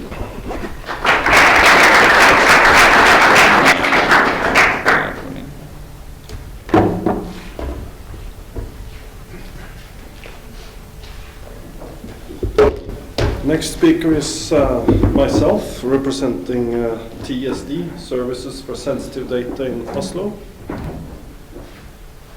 I'm giving a more thorough presentation on Thursday, I've been told. I thought it was tomorrow. It's Thursday. So let's take a look. We started out at the University of Oslo in 2009 with a pilot where we're just storing data. It's fairly easy to make. You have a two-factor authentication on some storage, and it's a nice backup and not useful for anything else than that. We have covered, so I'll just skip this. And then in 2012 we got some funding to set up a system that works also for analysis, and then we went out collecting requirements. And researchers, they require everything. Vast amount of storage, vast amount of compute power, easy to access from anywhere, and then I mean absolutely anywhere. You should have easy maintenance from the IT security and IT staff point of view. You should have some freedom within the user space. You must have a HPC cluster there. You must have databases. You should be able to share data. You should be able to collect data. And so on and so forth. And underlying everything, it must be according to the law. So, yeah, I forgot Linux and Windows support inside the system. So we set out to do this. And you'll recognize a lot of this in the Mosler perspective. We had a white paper out when the Mosler guys got money to do their stuff. So they copied quite a bit of it, and they also made a few choices on solutions that we would have done if we could have done it today. Basically, it's very simple. You set up an environment with HPC, virtual machines, and storage inside a very strict firewall. When it's speaking of separation, within the law, it requires that if you have an agreement to study on this data, when you are person A with hat A on, and you can study data B with hat B on, you can't necessarily combine those data. So even though there's a firewall around all this data and all these systems, you have to be able to separate. And we didn't think this system would grow too much, so we settled for real VLANs and separation based on VLANs. And within 6 months after production, we ran out of VLANs. So now it's subnet separation. Still very strong separation. And we've also this file lock or file sluice. We had a big discussion in Norway on the name on that, so we settled on file lock. Anyway, some of these researchers, they produce like a couple of 100 gigs each day or each week, which kind of machine they have. So there we even have a controlled network all the way to the site. They still need to use SFTP to upload, but we can consider the site as secure, so they don't need to encrypt the data, move it, and then decrypt it. I'll give a demonstration of login later. So when you use this system, you log on to our gateway, and exactly as Peter said, you can't let people on with SSH all the way, then you have a free tunnel all the way in. So you switch into some kind of remote desktop setup. And we needed to get online fast, so we settled for tunneling through SSH. So we made a SSH connection to the gateway, and from there you do a port forwarding action, which is a kind of Red Hat RDP protocol. And you end up in your project. You can't see any other project. You can get the top directory, but if you try to CD into them, you'll get to know that they don't even exist, because they're not exported to the subnet that you are on. And there is firewalls and IP tables between the projects, and fairly strict routing inside here, and it's dynamic routing. So the maintenance is very nice. Once the new project comes along, the gateway gets to know this from the basic system, and dynamically it all rules. Quite neat. So I like to live a bit dangerously, so I'll give you a live demo of logging in. And we're moving into thin. So I'll give a demo for the Windows side, where we have just gone into, let's see, we have just gone into something called PC over IP from VMware, and I just have to check my VPN connection is up. So we have not run this, we have not opened it up yet for the entire world. We will in a few days.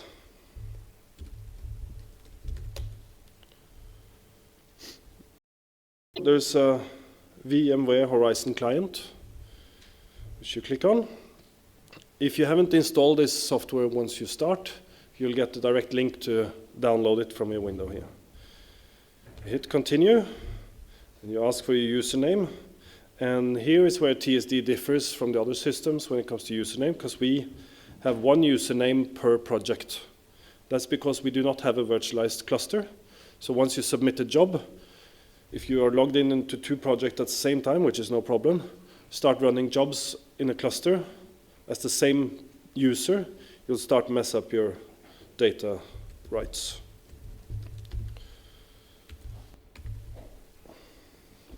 And we use the same TOTP authentication. You have an app on your phone like this. If you don't have a smartphone, you get a little YubiKey. We'll take questions later. Your initial is O. Yeah. Thanks. And you put in a passcode when it's fairly fresh. Then it asks you about your password. And our usernames and passwords, they contain a prefix of the project number, a project ID, and then a suffix with regular university if you have given that when you logged in. So now we're inside TSD on the virtual machine here. And I was thinking of showing a little video just to show that it's possible to show videos from inside TSD. And it's, oops, sorry. I'm not a very familiar Windows user. Here we are. And there's even some sound here. In full screen, it's not super optimal, but it works at least. And this has opened quite a bit of doors because of almost all video research done at University of Oslo is sensitive data. You have kindergartens, you have Institute of Psychology, all kinds of strange video lurking around in the corridors. So let's leave this for now. We might be able to on Thursday. Now I'll give you an update on the status and we'll move forward.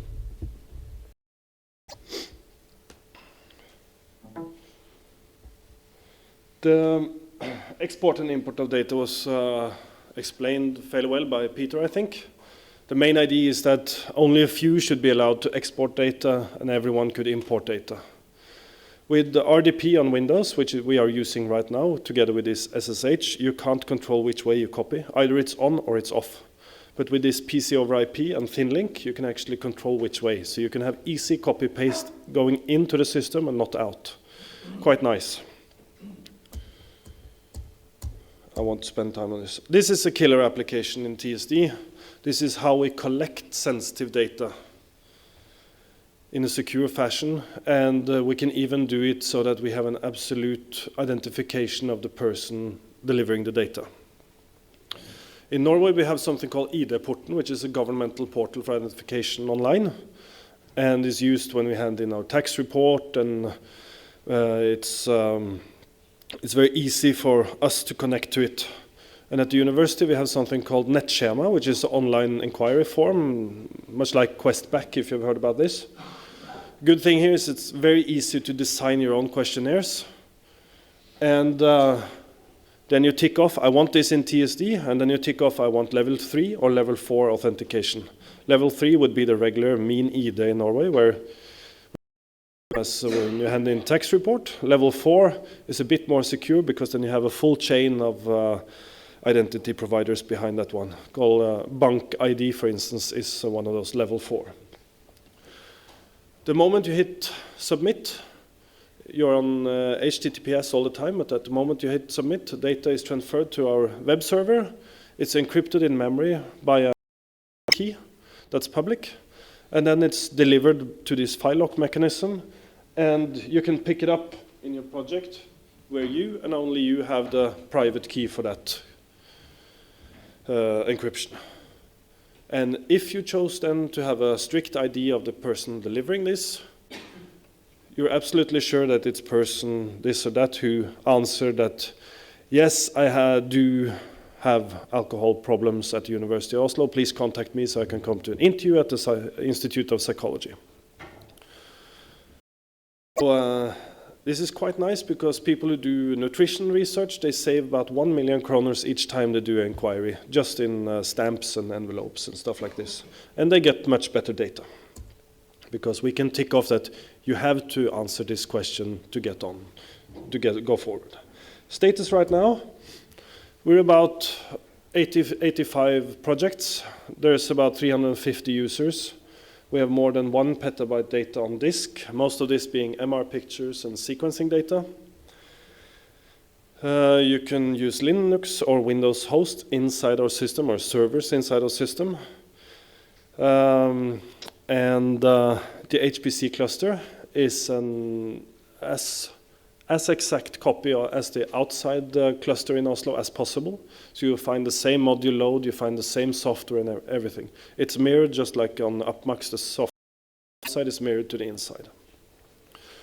You can places Postgres if you like, and we can show video and play sound. Sound is very good also because many people record sound from the research, and the sound or either just the voice can be recognized. You can't recognize the person from the data, but you can recognize the voice, or the contents of the sound is sensitive. For instance, we have some people doing research on the proceedings when it comes to building new stuff in Oslo. Future, more and heavier video support.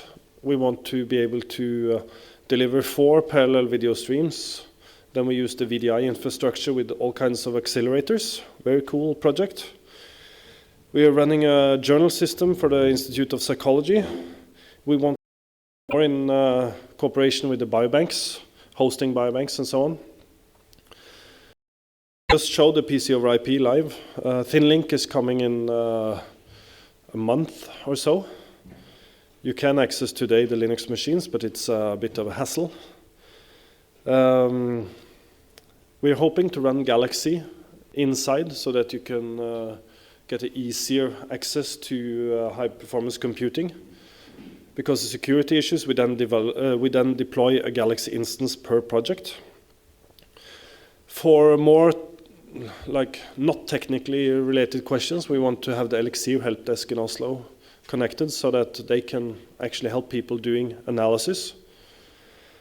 And then we want to be better at hosting Docker containers. We'll learn some about the restrictions within Docker containers later. And one more thing at the bottom. Shout. The guaranteed invariant storage. Yeah. We had a big scandal in Norway a couple of years back about a researcher who created his own and made brilliant research out of it. And we will, during this year, come up with a service where you can deposit your data set with us. We make a checksum. We publish the checksum.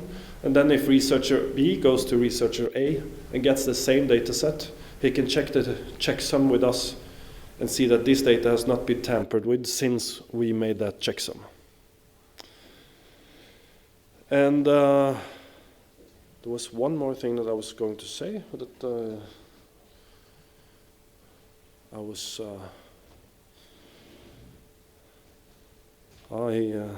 he got me off guard there. Lots of people involved. It's kind of a mini institution of what my host institution provides to the university. So been quite an interesting project to run, and funding has come first of all from research partners, and then the university has come along at a later stage. I'm open for questions.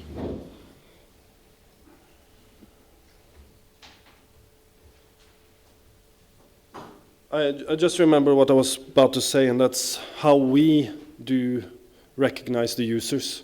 We of course use, for all Norwegian users, we use this nettskjema thing, so that if you are in Tromsø and you want to have a project, you just apply through this ID-porten because then we have a positive ID on you.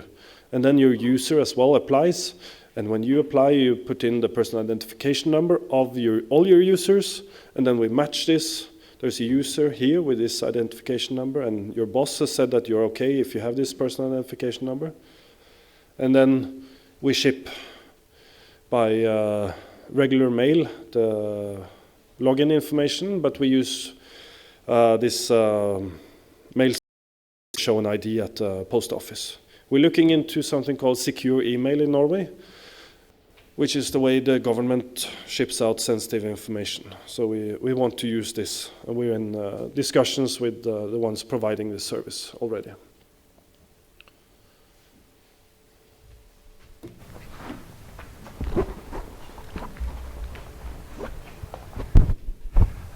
You mentioned that you also make it possible to download the data.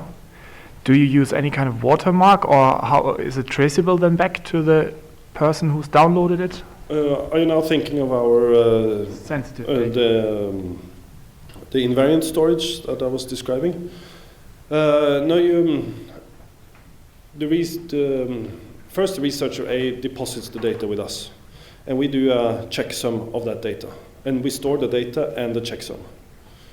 And then at a later stage, this researcher can deliver the same data set without us at all to some other research. And then these guys over here who got the data can check with us that the checksum is the same. Yeah. I've misunderstood you. In the first part of your presentation, you mentioned that you also make it possible to download the sensitive data, or did I misunderstand that? Yeah, it's so that the actual user owns the data. I never provide any data. Mm-hmm. So, meaning that the user, or the PI at least, should be able to do whatever he or she wants to do with that data.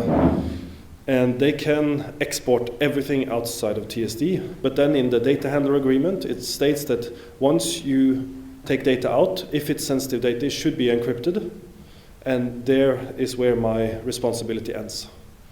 Okay. Yeah. You have a comment?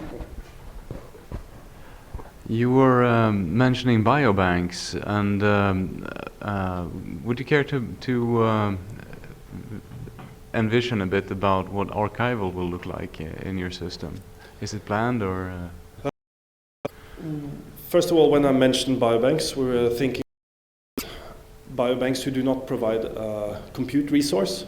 They can have us as a trusted entity so that we easily can take data from their site.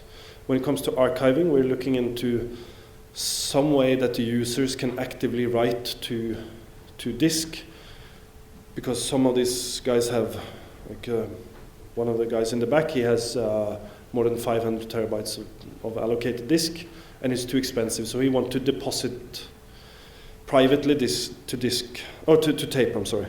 And then when it comes to real archiving, we want to, in the long run, copy what we have done for Norstad, which is the national archiving system for us inside TSD. And the trick here is then to, when you archive, you put on one encryption key per project, so that if a project stops existing, you don't have to delete the data from the tape necessarily, you just delete the encryption key.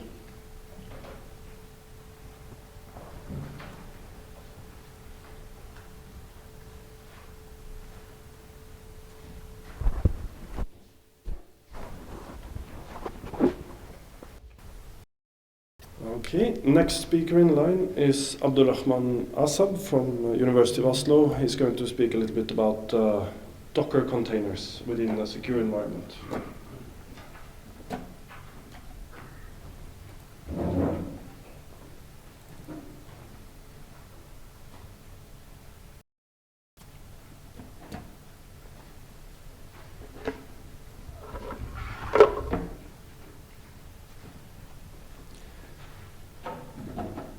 Yes, my main talk will be about our experience having Docker containers as a solution for running software packages inside a secure environment.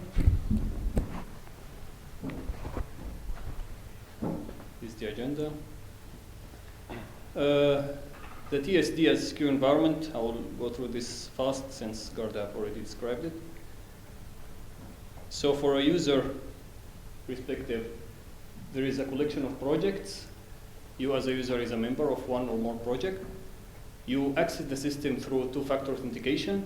And once you are in, you have access to virtual machines inside this project. And these virtual machines are living on the top of HNAS file system.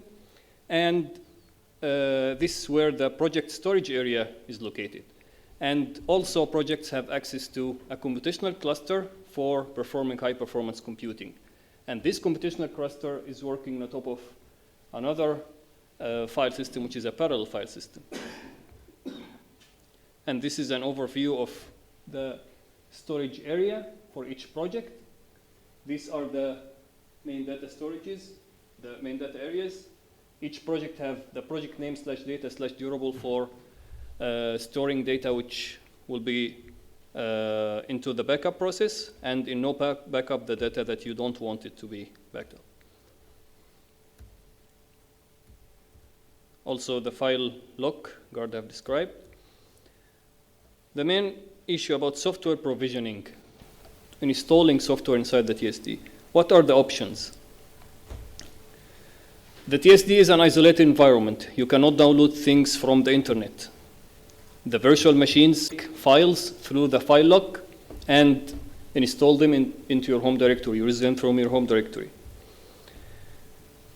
Another option, if this software will be used by many users for many projects, you can ask the TSD administrators to install it as a module so that it can be used by you and your project members and other people as well. You can have this software in the shared project area. This is a storage area where all project members in the TSD have read access on, and only few users, they have write access. It is made for sharing software and also some data which are not sensitive and useful for many projects, like, for example, reference data for bioinformaticians, like reference genomes can be used by many projects. This is what the shared area is made for. Or the software can be installed in a virtual machine. For example, there are some sort of software that cannot be run from command line. They cannot run even on a Linux machine. They run on a Windows machine, and they need to have some specific hardware configuration and software installed, like, for example, Java stuff. It needs the Java virtual machine installed. If something running on the top of .NET framework, it has to run on Windows and have the .NET framework installed. So this can be installed in a virtual machine. The issues, there are many software packages who require to access the internet throughout the installation process. And after you install them, it needs updating from the internet as well. So this is not possible. And one option, if the user tells, okay, I want to have this software, I will install it in a virtual machine and take this virtual machine inside the TSD and run it. This is not possible according to the security rules, because we don't know what you have installed in the virtual machine. And we don't have a log that will tell us what you have done from the time of creation of this virtual machine until you give me this virtual machine. One complex solution is this software is downloading stuff during the installation. I will go to the installation script and go through each command that downloads stuff from the internet and change this command to get things from a local copy of this package where I will download from the internet. And you will have to do a lot of work to do this. And if you have another version of this software, you will have to go through this process again and again, which is a lot of work. So we need a solution for packaging software packages, software inside to run inside the TSD in a secure way without the need to take a whole virtual machine inside. Then we came through Docker, which is a tool based on Linux container technology. It is not a new technology by itself, but the Linux container technology is long before just a tool which used the Linux container API. And what is a Linux container in brief? This is the virtual machine. All of us are familiar with virtual machine and virtual machine image. The image is the file, and the virtual machine, when it runs inside the memory, it becomes a virtual machine. Based operating system, a complete operating system with a kernel running on the top of the hypervisor, which has a host operating system. The difference is containers, they don't have a guest operating system. They have only the root file system, which are the binaries, the configuration files, but they don't have the kernel, so it works on the top of your kernel. And they have the layered file system thing, which, for example, if your machine have a kernel, Ubuntu kernel, whatever, and the Docker engine will work on the top of that kernel, you can install a Docker container using another kernel. For example, your machine is Ubuntu, and you want to install a Docker container in the top of CentOS. Both of them are Linux, but the kernel is different. And then you install your software on the top of this CentOS. Create an image, and then take this image, run it, install another software, create another image. And you can have this in different layers.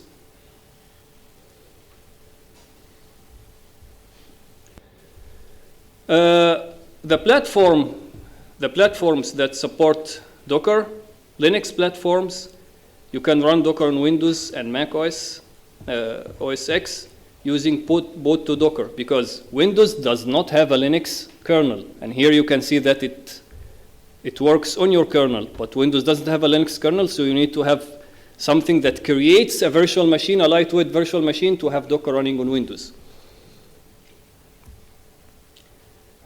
Install is straightforward, and uninstalling it also is very straightforward. This is the example for Red Hat. Some commands of Docker. Images lists all of the images that you have in the repository. Runs an image to a container into the memory. Pull an image, remove an image, and these are containers like. So now we understand that an image is the physical thing on a file, and the container is the thing that's running in the memory. Listing containers, listing all containers, display process in the container, starting a container, stopping a container, removing a container. If you want to install something in a container and commit it in a new image, you use Docker commit.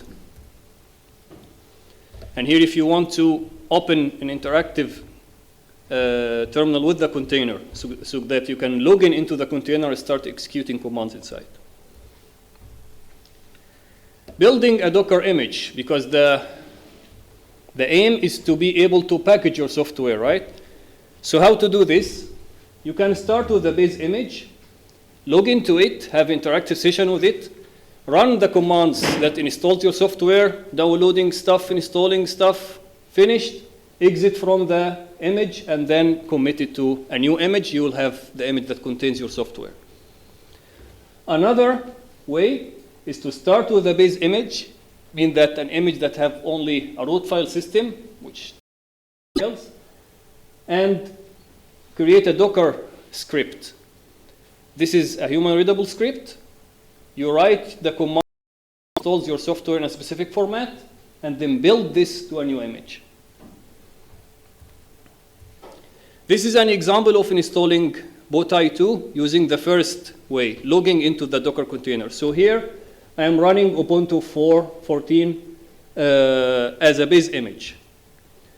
Now, I logged into it. I am root inside the container now, and I will go through the commands of installing Bowtie. I finished, I press exit, right exit, and then I commit my changes to this image. This will be the new image. So it was first Ubuntu, now it is this name. Now I want to try my image.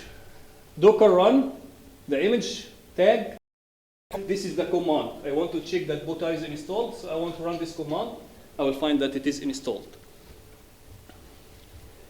Also, if you want to push this to the Docker hub so that other people can use it, you can. The other way, through a Docker file, also installing boot i2, you put all of the commands in a Docker file with this format. And then you put this Docker file in a directory together with all that you need, because maybe you need to copy some stuff locally through the installation. You put this also in the same directory, and in a .docker ignore file, you put the file names which you don't want to include inside the image. And then you say docker build, giving the directory and the image name. So those are the two ways of building a Docker image. And also Docker have the option of mounting a volume. If you want to share a volume between the host and the container, you can do this by the /v. To have Docker running in secure environment, the advantages to run in a secure environment. What would be the threat that someone can think of? What would be the danger? If a Docker container can do something bad inside the virtual machine that it's running in a secure environment or in project area. So the processes that run inside the Docker container, they are totally isolated from the host. And each container has a separate network stack. And each container, you can control how much CPU and memory each container can use. So the container cannot overuse the resources of the system. And it is easier to control that than software, because when you install a container, when you make an image using a Docker file, for example, you know all of the commands that this Docker file, written in this Docker file, so you know the history and the life cycle of this image, how it was created. The issues is that Docker currently requires root privilege on the virtual machine or the host that it's running on. And if you mount any volume from the host to the container, then the root of the container will have unlimited access to this volume, because it has also the root privileges of the root of the virtual machine or the host. So if the root directly / then he can do anything with the file system of the host. And one problem that Docker doesn't so far provide isolation between the user IDs of the container and the user IDs of the host. So if the container runs something with the user ID 444, it will appear also in the host with the same user ID. If it runs with the user ID 0, which is the root, inside the container, it will appear also in the host with the same user ID, the root. And the Docker containers, they don't have hardware isolation so far.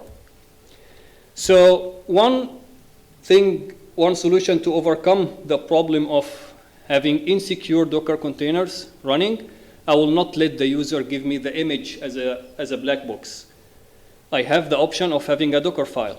So when the user wants to run his stuff inside the secure environment, I will tell him, give me the Docker file. Then I'll give it to the security officer to look at this Docker file. Is it secure or not? Then when it is approved, give this to the system administrator. He will build this Docker into an image and then take this image into the secure environment. So you as a user, test your stuff, do everything you want, and give me the Docker file. Also, about running a container. If a user will be able to run a container and mount anything, then he can do whatever he wants with the volumes. So it is very dangerous to give regular users access to the Docker command. So to overcome this, don't give users direct access to the Docker command. But you can create a script called Docker safe. For example, inside the script, you can allow only mounting specific parts, specific volumes, specific directories. If it tries to mount another thing, it will fail. And you can put the restrictions that you want. For example, this user is allowed to run only these images, and that user is allowed to run only those images. You can create a script, whatever, and give the user access to this script, and from this script, you access the Docker run. And this is easy. You can add a file into the sudoers.d, and with these few lines, for example, you create a Docker safe group, and each member of this group is allowed to run this script and not necessarily having any write access or read access even to this script. He can just execute it. Yeah. Have you looked at SE Linux or Apple to secure the Docker run directly? Looked at? SE Linux or Apple? So if you use SE Linux, you could say that this process, maybe the Docker server, for instance, Docker Linux is only allowed to do this and such operation on this and such resource, so you can prevent users from mounting directly, say, are not allowed to mount. And more a kernel-based approach and not a wrapper around the wrapper around the wrapper to secure Docker. Yeah, but the problem if the user have access to the itself, the one who run the Docker is the Docker, it will be the root of the system. The one who will run the command will be always the root. Yeah, but you could use, I think you could also use SE Linux to prevent this from happening. You can pass the command line and then so that maybe more of the... Yeah. In Docker 1.6, they promised that they will allow Docker to run as non-root. But I have not tested this yet, so this may overcome the problem. But until now, it is still there. Yeah, sure. Yeah. The last part is about the isolation problem when I want to run, when I want the Docker container to run stuff on the cluster. The problem that if the host have access to the cluster, have the, for example, the Slurm client installed, it is not installed in the container. So how the container is going to access the cluster? Also, if I have a module system installed in the machine, it is not there. So I don't have the modules installed. So what will be the solution? I can mount everything. I can mount the etc. directory. I can mount the /user directory. I can mount all of the directories that have this installed. But then if I mount everything, then the isolation is meaningless. I will lose the advantage of isolation. So for accessing the cluster, I have previously developed Stroll file system, which is a virtual file system for submitting jobs to a grid. You have a virtual storage, and you put your files there in a specific format, and then a file system command handler will take these files, and it is there are two versions of it, based on callback file system for Windows and Fuse for Linux, and it will submit these tasks to grid system. This is how it looks like, layers. So you have the grid platform, you have the grid client, you have Stroll file system, and then you access it through file system commands. This is an example of submitting a job through it. So you create a directory for PSM. This is a probabilistic stochastic modeling for R, and create, put the input files in this place, and put the configuration of your job in these virtual files, and then equal submit in a virtual file called control. This will let your job be submitted to the cluster. So if you create a directory in the host, which will be the watching directory of Stroll file system, and mount it inside the container as, for example, /cluster. So if you want to submit any job from the container to the cluster, you put the input files and the job files into /cluster, and Stroll file system will pick it up, submit it, and put you the result back. For Galaxy, I think we have described enough in the Galaxy session. So we can end it here.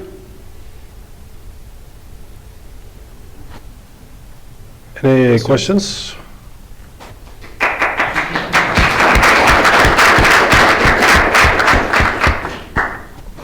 Yeah. So how can I mess this up? What can I possibly do with a virtual machine or a evil Docker inside your system that can crash it and make it misbehave? I don't know. Your easiest point of attack is within the VLAN that your project resides, because there would be other projects. And you can start guessing on NFS mount points. And if you manage to get root on your machine, you can break out of the local IP range that you have for your project, your subnet. You can start sniffing about NFS mount points in other subnets, and then you could get access to data within other projects inside the same VLAN as your own. But this if he has root. But then you need to have root.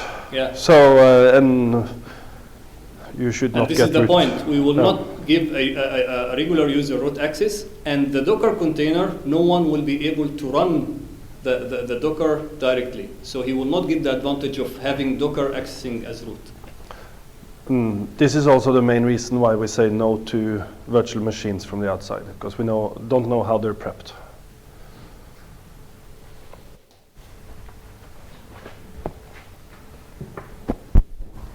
Would you consider working with a trusted third party like Elixir or some genomics institute that are already working with sensitive data and using proper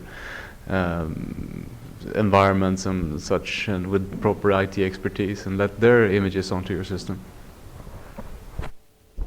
You mean cooperating with, because I'm employed by Elixir and I'm doing the stuff of those people actually, and this is how I am working the TSD.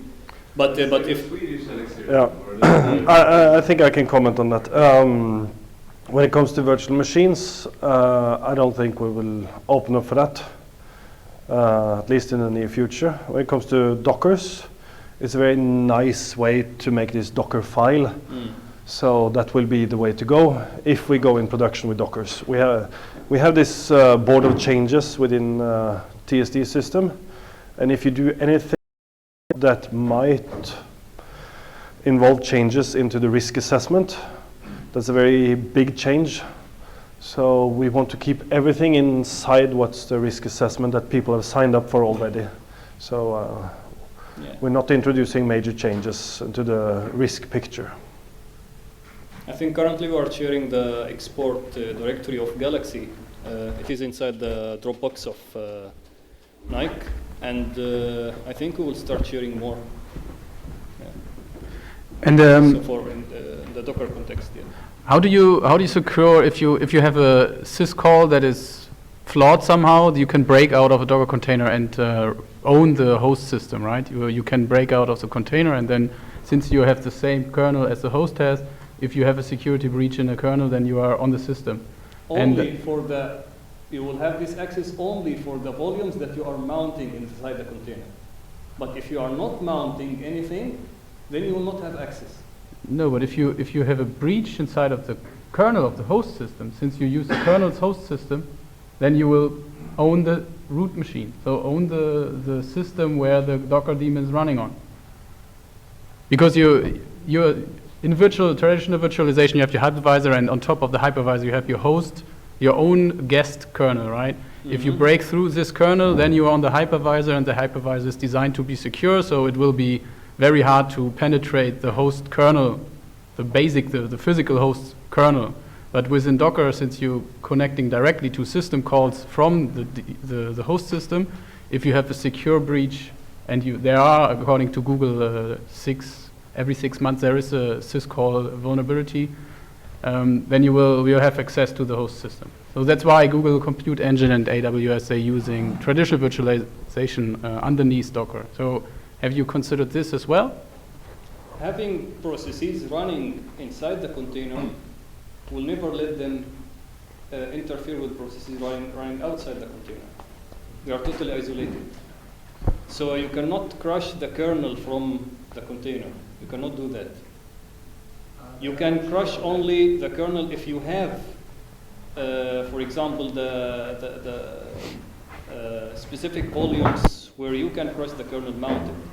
For example, if someone mount the root directory, for example. But if you have only Docker is not designed to sort of be security-wise safe, so you're still communicating your syscalls to the kernel of the host system. So I guess he's really saying that you can't really replace a hypervisor with Docker. You should then at least place Docker sort of in a guest OS of the hypervisor so that you still have the hypervisor's security. Because you, yeah. Yeah, for example, the hardware isolation is not there. The kernel isolation is not there. That's why it is very important to follow these steps about how to build a container, because if you know how the container is built, then you know all of the things installed there. And if you allow only the user to run specific commands within the container, not to log into the container, because we will not allow the user to log into the container in order to do this sniffing stuff. I think we do one more question, and then there will... If you have the application, the code, you can audit it, you can look at it, but maybe you have some simple int overflow or something that creates a security breach when so depending on the input tag. So then you can break out of the system, I think. Or maybe we will discuss it. I can comment on this, because now you're assuming that first of all you get into the system having a two-factor authentication. So it's by default you're supposed to be a benign user who gets into the system using Docker. And then you should use some kernel exploit, a syslog call or something or syscall to get out of the Docker container. And then we're into the next talk, which is risk assessment. And I think it's much worse that people can take a picture of what they see on the screen, because you can never stop that. So there's always how far should you stretch? You can always hack a system. Yeah. We don't know if NSA has placed special things in our Cisco routers. So, yeah. So it is as simple as this. The danger that can come from a hacky software that someone can install, you can overcome this by watching the Docker file before building it. The attack that can come by a user, what he can do, you overcome it by letting the user run a script which runs Docker, not let the user run Docker by itself. Then you get hold of both. Can we discuss it again? Yeah. For now, you come to run this Docker, for example, for what we want is to run a Docker inside the virtual machine, and only this Docker run on this virtual machine. And this virtual machine will be isolated from the system.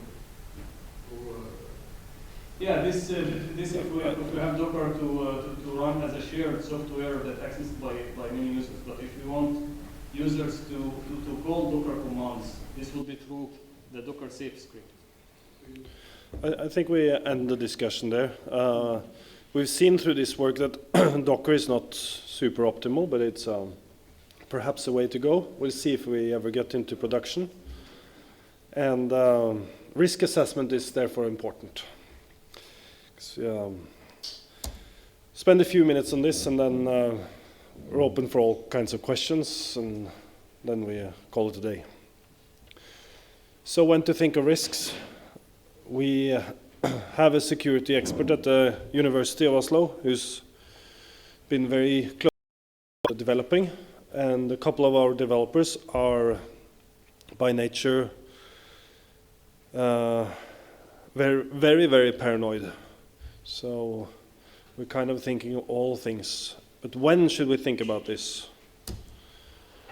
Before we design the system? During design? When redesigning? Because you always redesign. So always. We started in January of designing, thinking, and we started our first real implementation in October 2012. During that time we've been thinking, redesigning, and redesigning, checking requirements and so on. Who is responsible for the risk evaluation? Is it the system, or is it the user who uses the system when it comes to sensitive data? Anyone has an idea? The user, yeah. But the user can't handle this normally. So we did it for them. And they can get supplementary info, they can get documentations and all kinds of stuff, but we have published a risk evaluation of our system.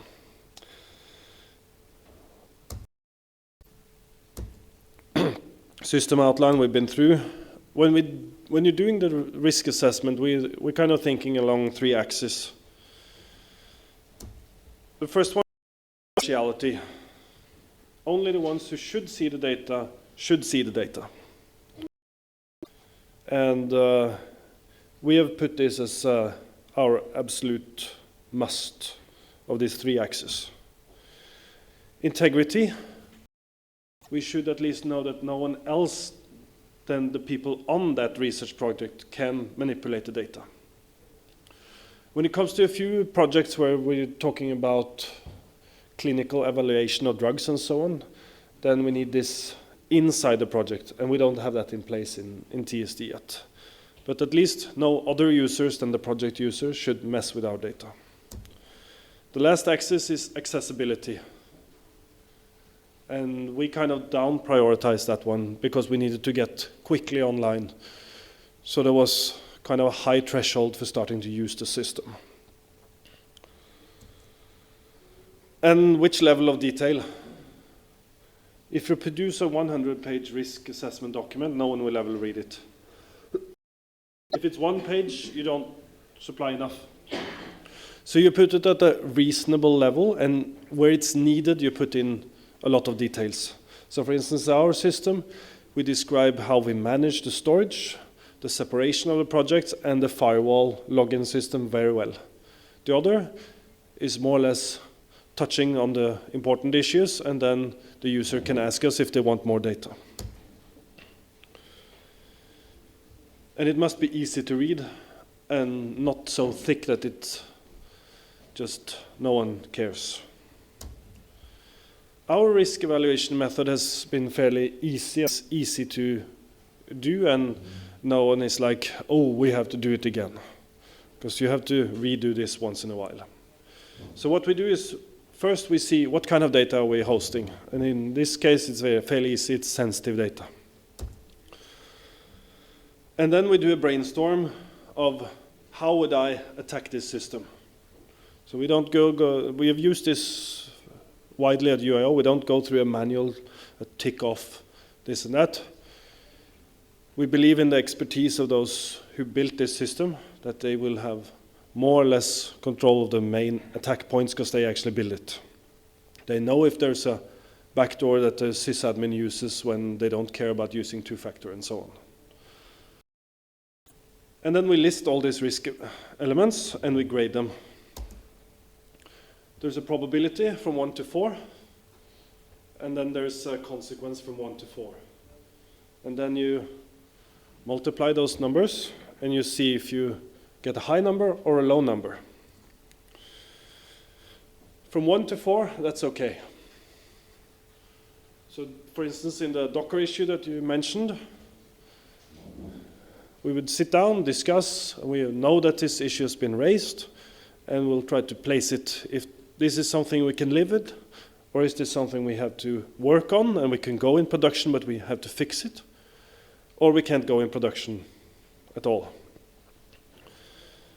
And right now we have a few issues between 4 and 8 that we're working with. We're not introducing any new issues between 4 and 8. So if we add on stuff into the system, it has to be 1 and 4. And if anything happens that makes us go over 8, we shut down the system. So when we had this issue, I need help with there was an issue a few months back with the Linux kernel thing. Yeah. And when this occurred, we just shut down the system. And in our agreement with the user, that does not count as down. If there's anything showing up on the world scale that you have to do, there's been a couple of very important Windows patches lately as well. So then we didn't shut down the system because you can't access the system through a Windows machine. But when it was a Linux kernel, we shut down the entire system and didn't come up before this was fixed. We have been thinking about ISO certification and so on, but this has been our main method of risk evaluation. And if there's anything that gets more than 3 on the score, then we go into this risk and describe it in detail, both the probability and the consequence of this issue. And the user can look up this. This is an appendix to the risk evaluation. So, things we go through, all main components. And if we add on a new thing, like the thin link or the PC over IP, we bang quite hard on those components. And for instance, if you trust the VMware manual for PC over IP, you are deceived, because it's not working like this. They say that you go to the security server and then to the connection server and so on, but if you follow the packets, they go a different way. So you have to check these things, how it really works.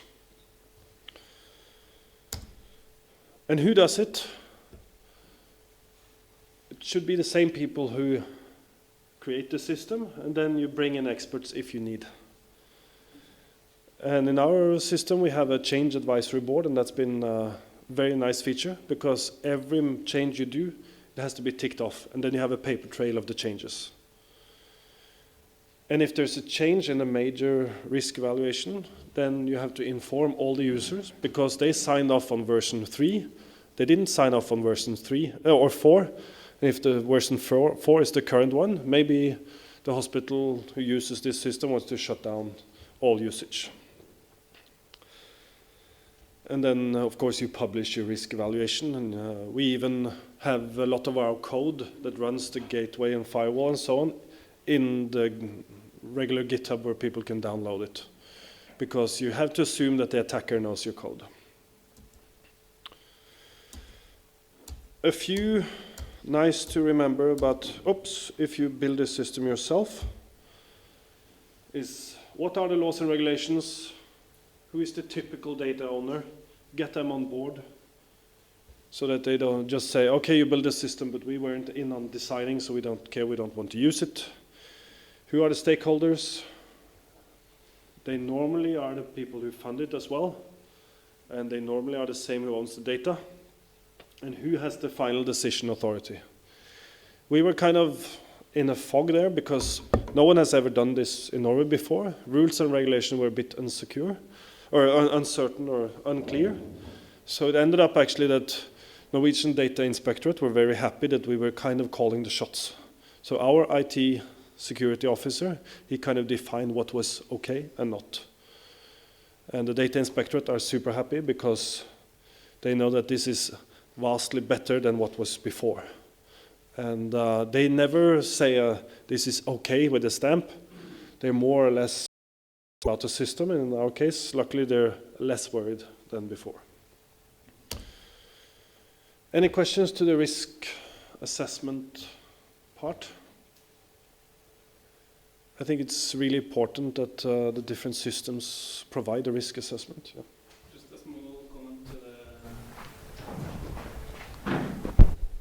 Just a small comment to the risk matrix.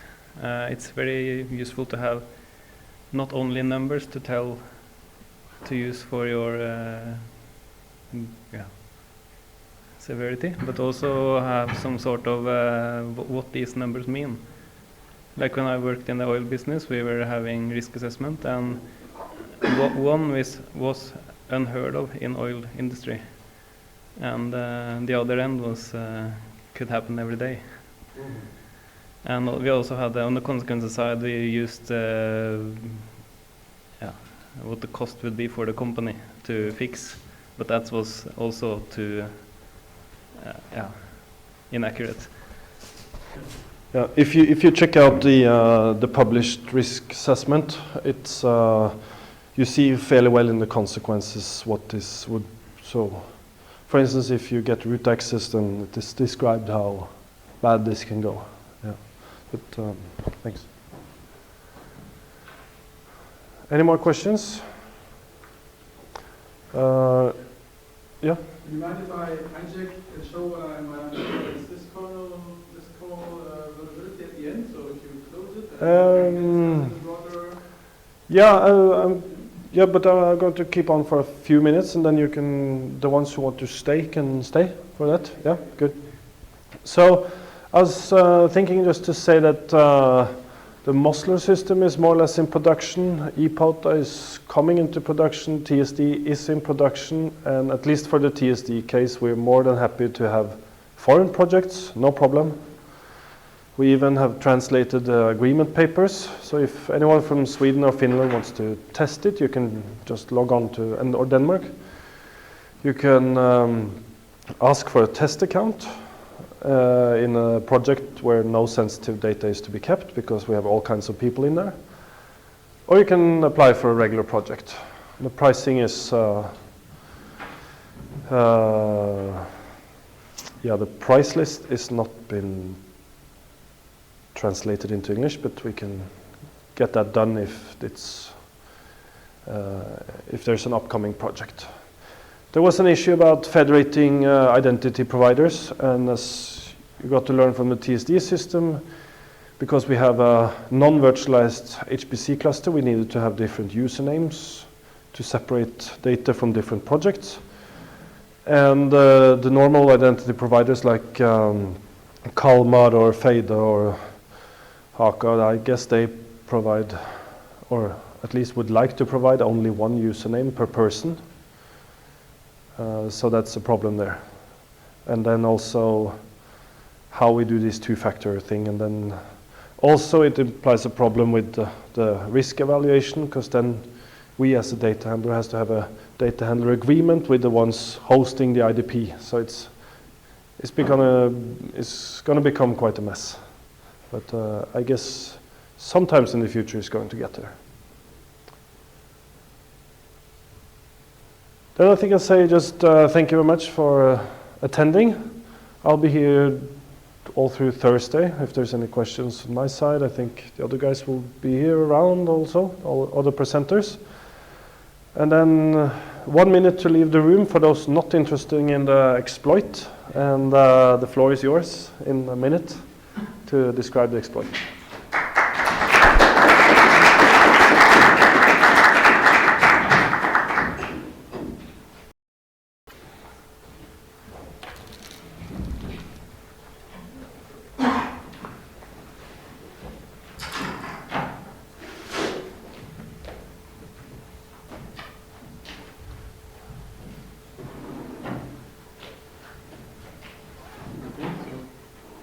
Everyone, you might want to see this, maybe close your eyes, or I don't know. I'm not a kernel exploit expert, to the disclaimer, right? I'm using Docker for some months or some more months now, and I'm just exploiting and exploring what's possible with Docker, and I just want to elaborate on one specific thing, just to give an example. Is this not working?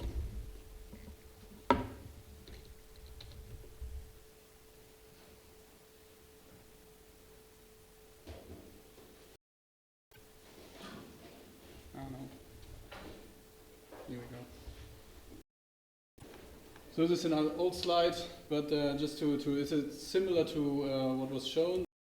On both the traditional virtualization and containerization, we have the server, the bare metal server, we have the host kernel, and then we have some userland. Userland then be called operating system. And then on this traditional virtualization, we have two types of hypervisor. One is type 1 and one is type 2. Type 2 is like VirtualBox, where you can have multiple of those on your system, and type 1 is Xen, for instance, or XE. And on top of those, you have a guest kernel. So you install, since it's providing a complete virtual machine, so a virtual environment, you have your guest kernel, and then you have your guest userland, and then you have the service you might want to run. On the container side, you are using directly the host kernel. So you're issuing syscalls directly to the host kernel, and on top of this userland, you have the service that you desire. And this userland could be a Ubuntu userland and Red Hat userland, and the host system might be Debian or CoreOS or whatever. And then you have InfiniBand, that's another story. And then just to have another glance on it, an application uses maybe some library abstraction. If it's not a statically linked application, it will use some libraries like, I don't know, Blast or even Python or what have you. And this hooks into a userland, and the userland uses a syscall interface to connect to the kernel. And the kernel on a hypervisor will use emulated devices and hypercalls to connect to this hypervisor, and depending on whether it's a type 1 or a type 2 hypervisor, it will connect directly to the kernel or use the userland itself. And then we are at the bare metal host. So this is the traditional virtualization of the left-hand side. The right-hand side, we have applications which might be dynamically linked or statically linked. So in a case we have a statically linked application, we do not use need any userland at all. We could directly use only this file, put it in a Docker image, and need nothing else. But mostly we have some userland involved, and this comprises the Docker kernel. And then this connects directly to the host kernel. So it's just a lightweight abstraction, but that was already said. The security implication is that the hypervisor hypercalls and virtual devices were specifically created to support this layer of abstraction, and this is why traditional virtualization is much more secure than what we now have in Linux containers. The hypervisor, for instance, Xen has only 40 hypercalls, whereas in syscalls we have 190, I think, or something about that thing.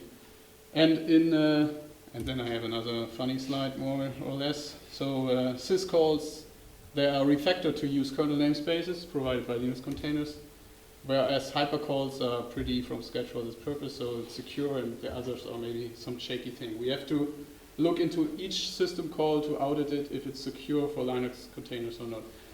And to have a small example of a vulnerability in Docker 0.10 or 11, there was a vulnerability that you can use the open file syscall and address it with an inode. Even if you not mount a system or a path inside of the container, if you open the file with the inode 2, in most systems the inode 2 is the root file system. So you can, even if you do not mount the file system, you can access this inode, and then you can access files from there on. So not saying that it's simple, but there are, and if you have shell shock or other vulnerabilities, there are some calls that might be vulnerable, and if you install a system or an application inside of Docker, and depending on the input deck, you can exploit some of this syscall vulnerabilities. I think that's possible. As I said, I'm not a kernel developer. I think it's maybe not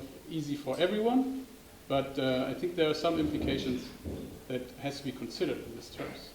I'm not saying that it's easy, but I think we have to consider this vulnerability, that syscalls are not designed from scratch for Linux containers. That's all I wanted to say. And as I said, I'm pro-Docker. I'm the first one to admit I'm pro-Docker. But I think we have to be very, very cautious of this kind of vulnerabilities we might have. And as I said, I'm pro-Docker. One small comment. Of course, system calls are one of the most dangerous. For example, if someone is a PhD developer and uses the system function PhD, you can make system calls and you can store a lot of things. If you have access to the shell and if you have access to the system command, but the question is, who will issue this system call? If there is no one who is authorized to issue a system call, then no one will run the system call or make the system call. Yeah, but if you have, as I said, I'm not a kernel developer and I have never exploited the kernel by myself, but if you have an application that uses a system call that has some problems depending on the input deck, so that you can create a buffer overflow, I don't know if it's that simple, but yeah, so if you can create an input deck that creates an exploit inside of the kernel, right? Then in this part you are stuck in this layer, and then you have to penetrate the kernel, which is very hard. Or you are here basically. Then you have to penetrate this hypercalls to get to the host system, and this is the hard part because you cannot go deeper than this. But in this case, you are directly on the host. Of the security officer to make sure that there is no such applications. Yeah, but you cannot permutate all your input decks. You can make sure that the application is correct, but if it's dependent on the input deck, you cannot run with. This is the job of the Docker save file, so that the user cannot issue any command he wants, but issue only the commands that he is allowed to issue. Yeah, no, what I'm saying, if the application has a specific input deck that can exploit the kernel, then you can look at the application all you want. You have to, if you want to be really secure, you have to permutate the complete input deck possibilities, which is infinite, Yes, so that's not possible. That's why the Docker save script is proposed. So only the user to run specific commands.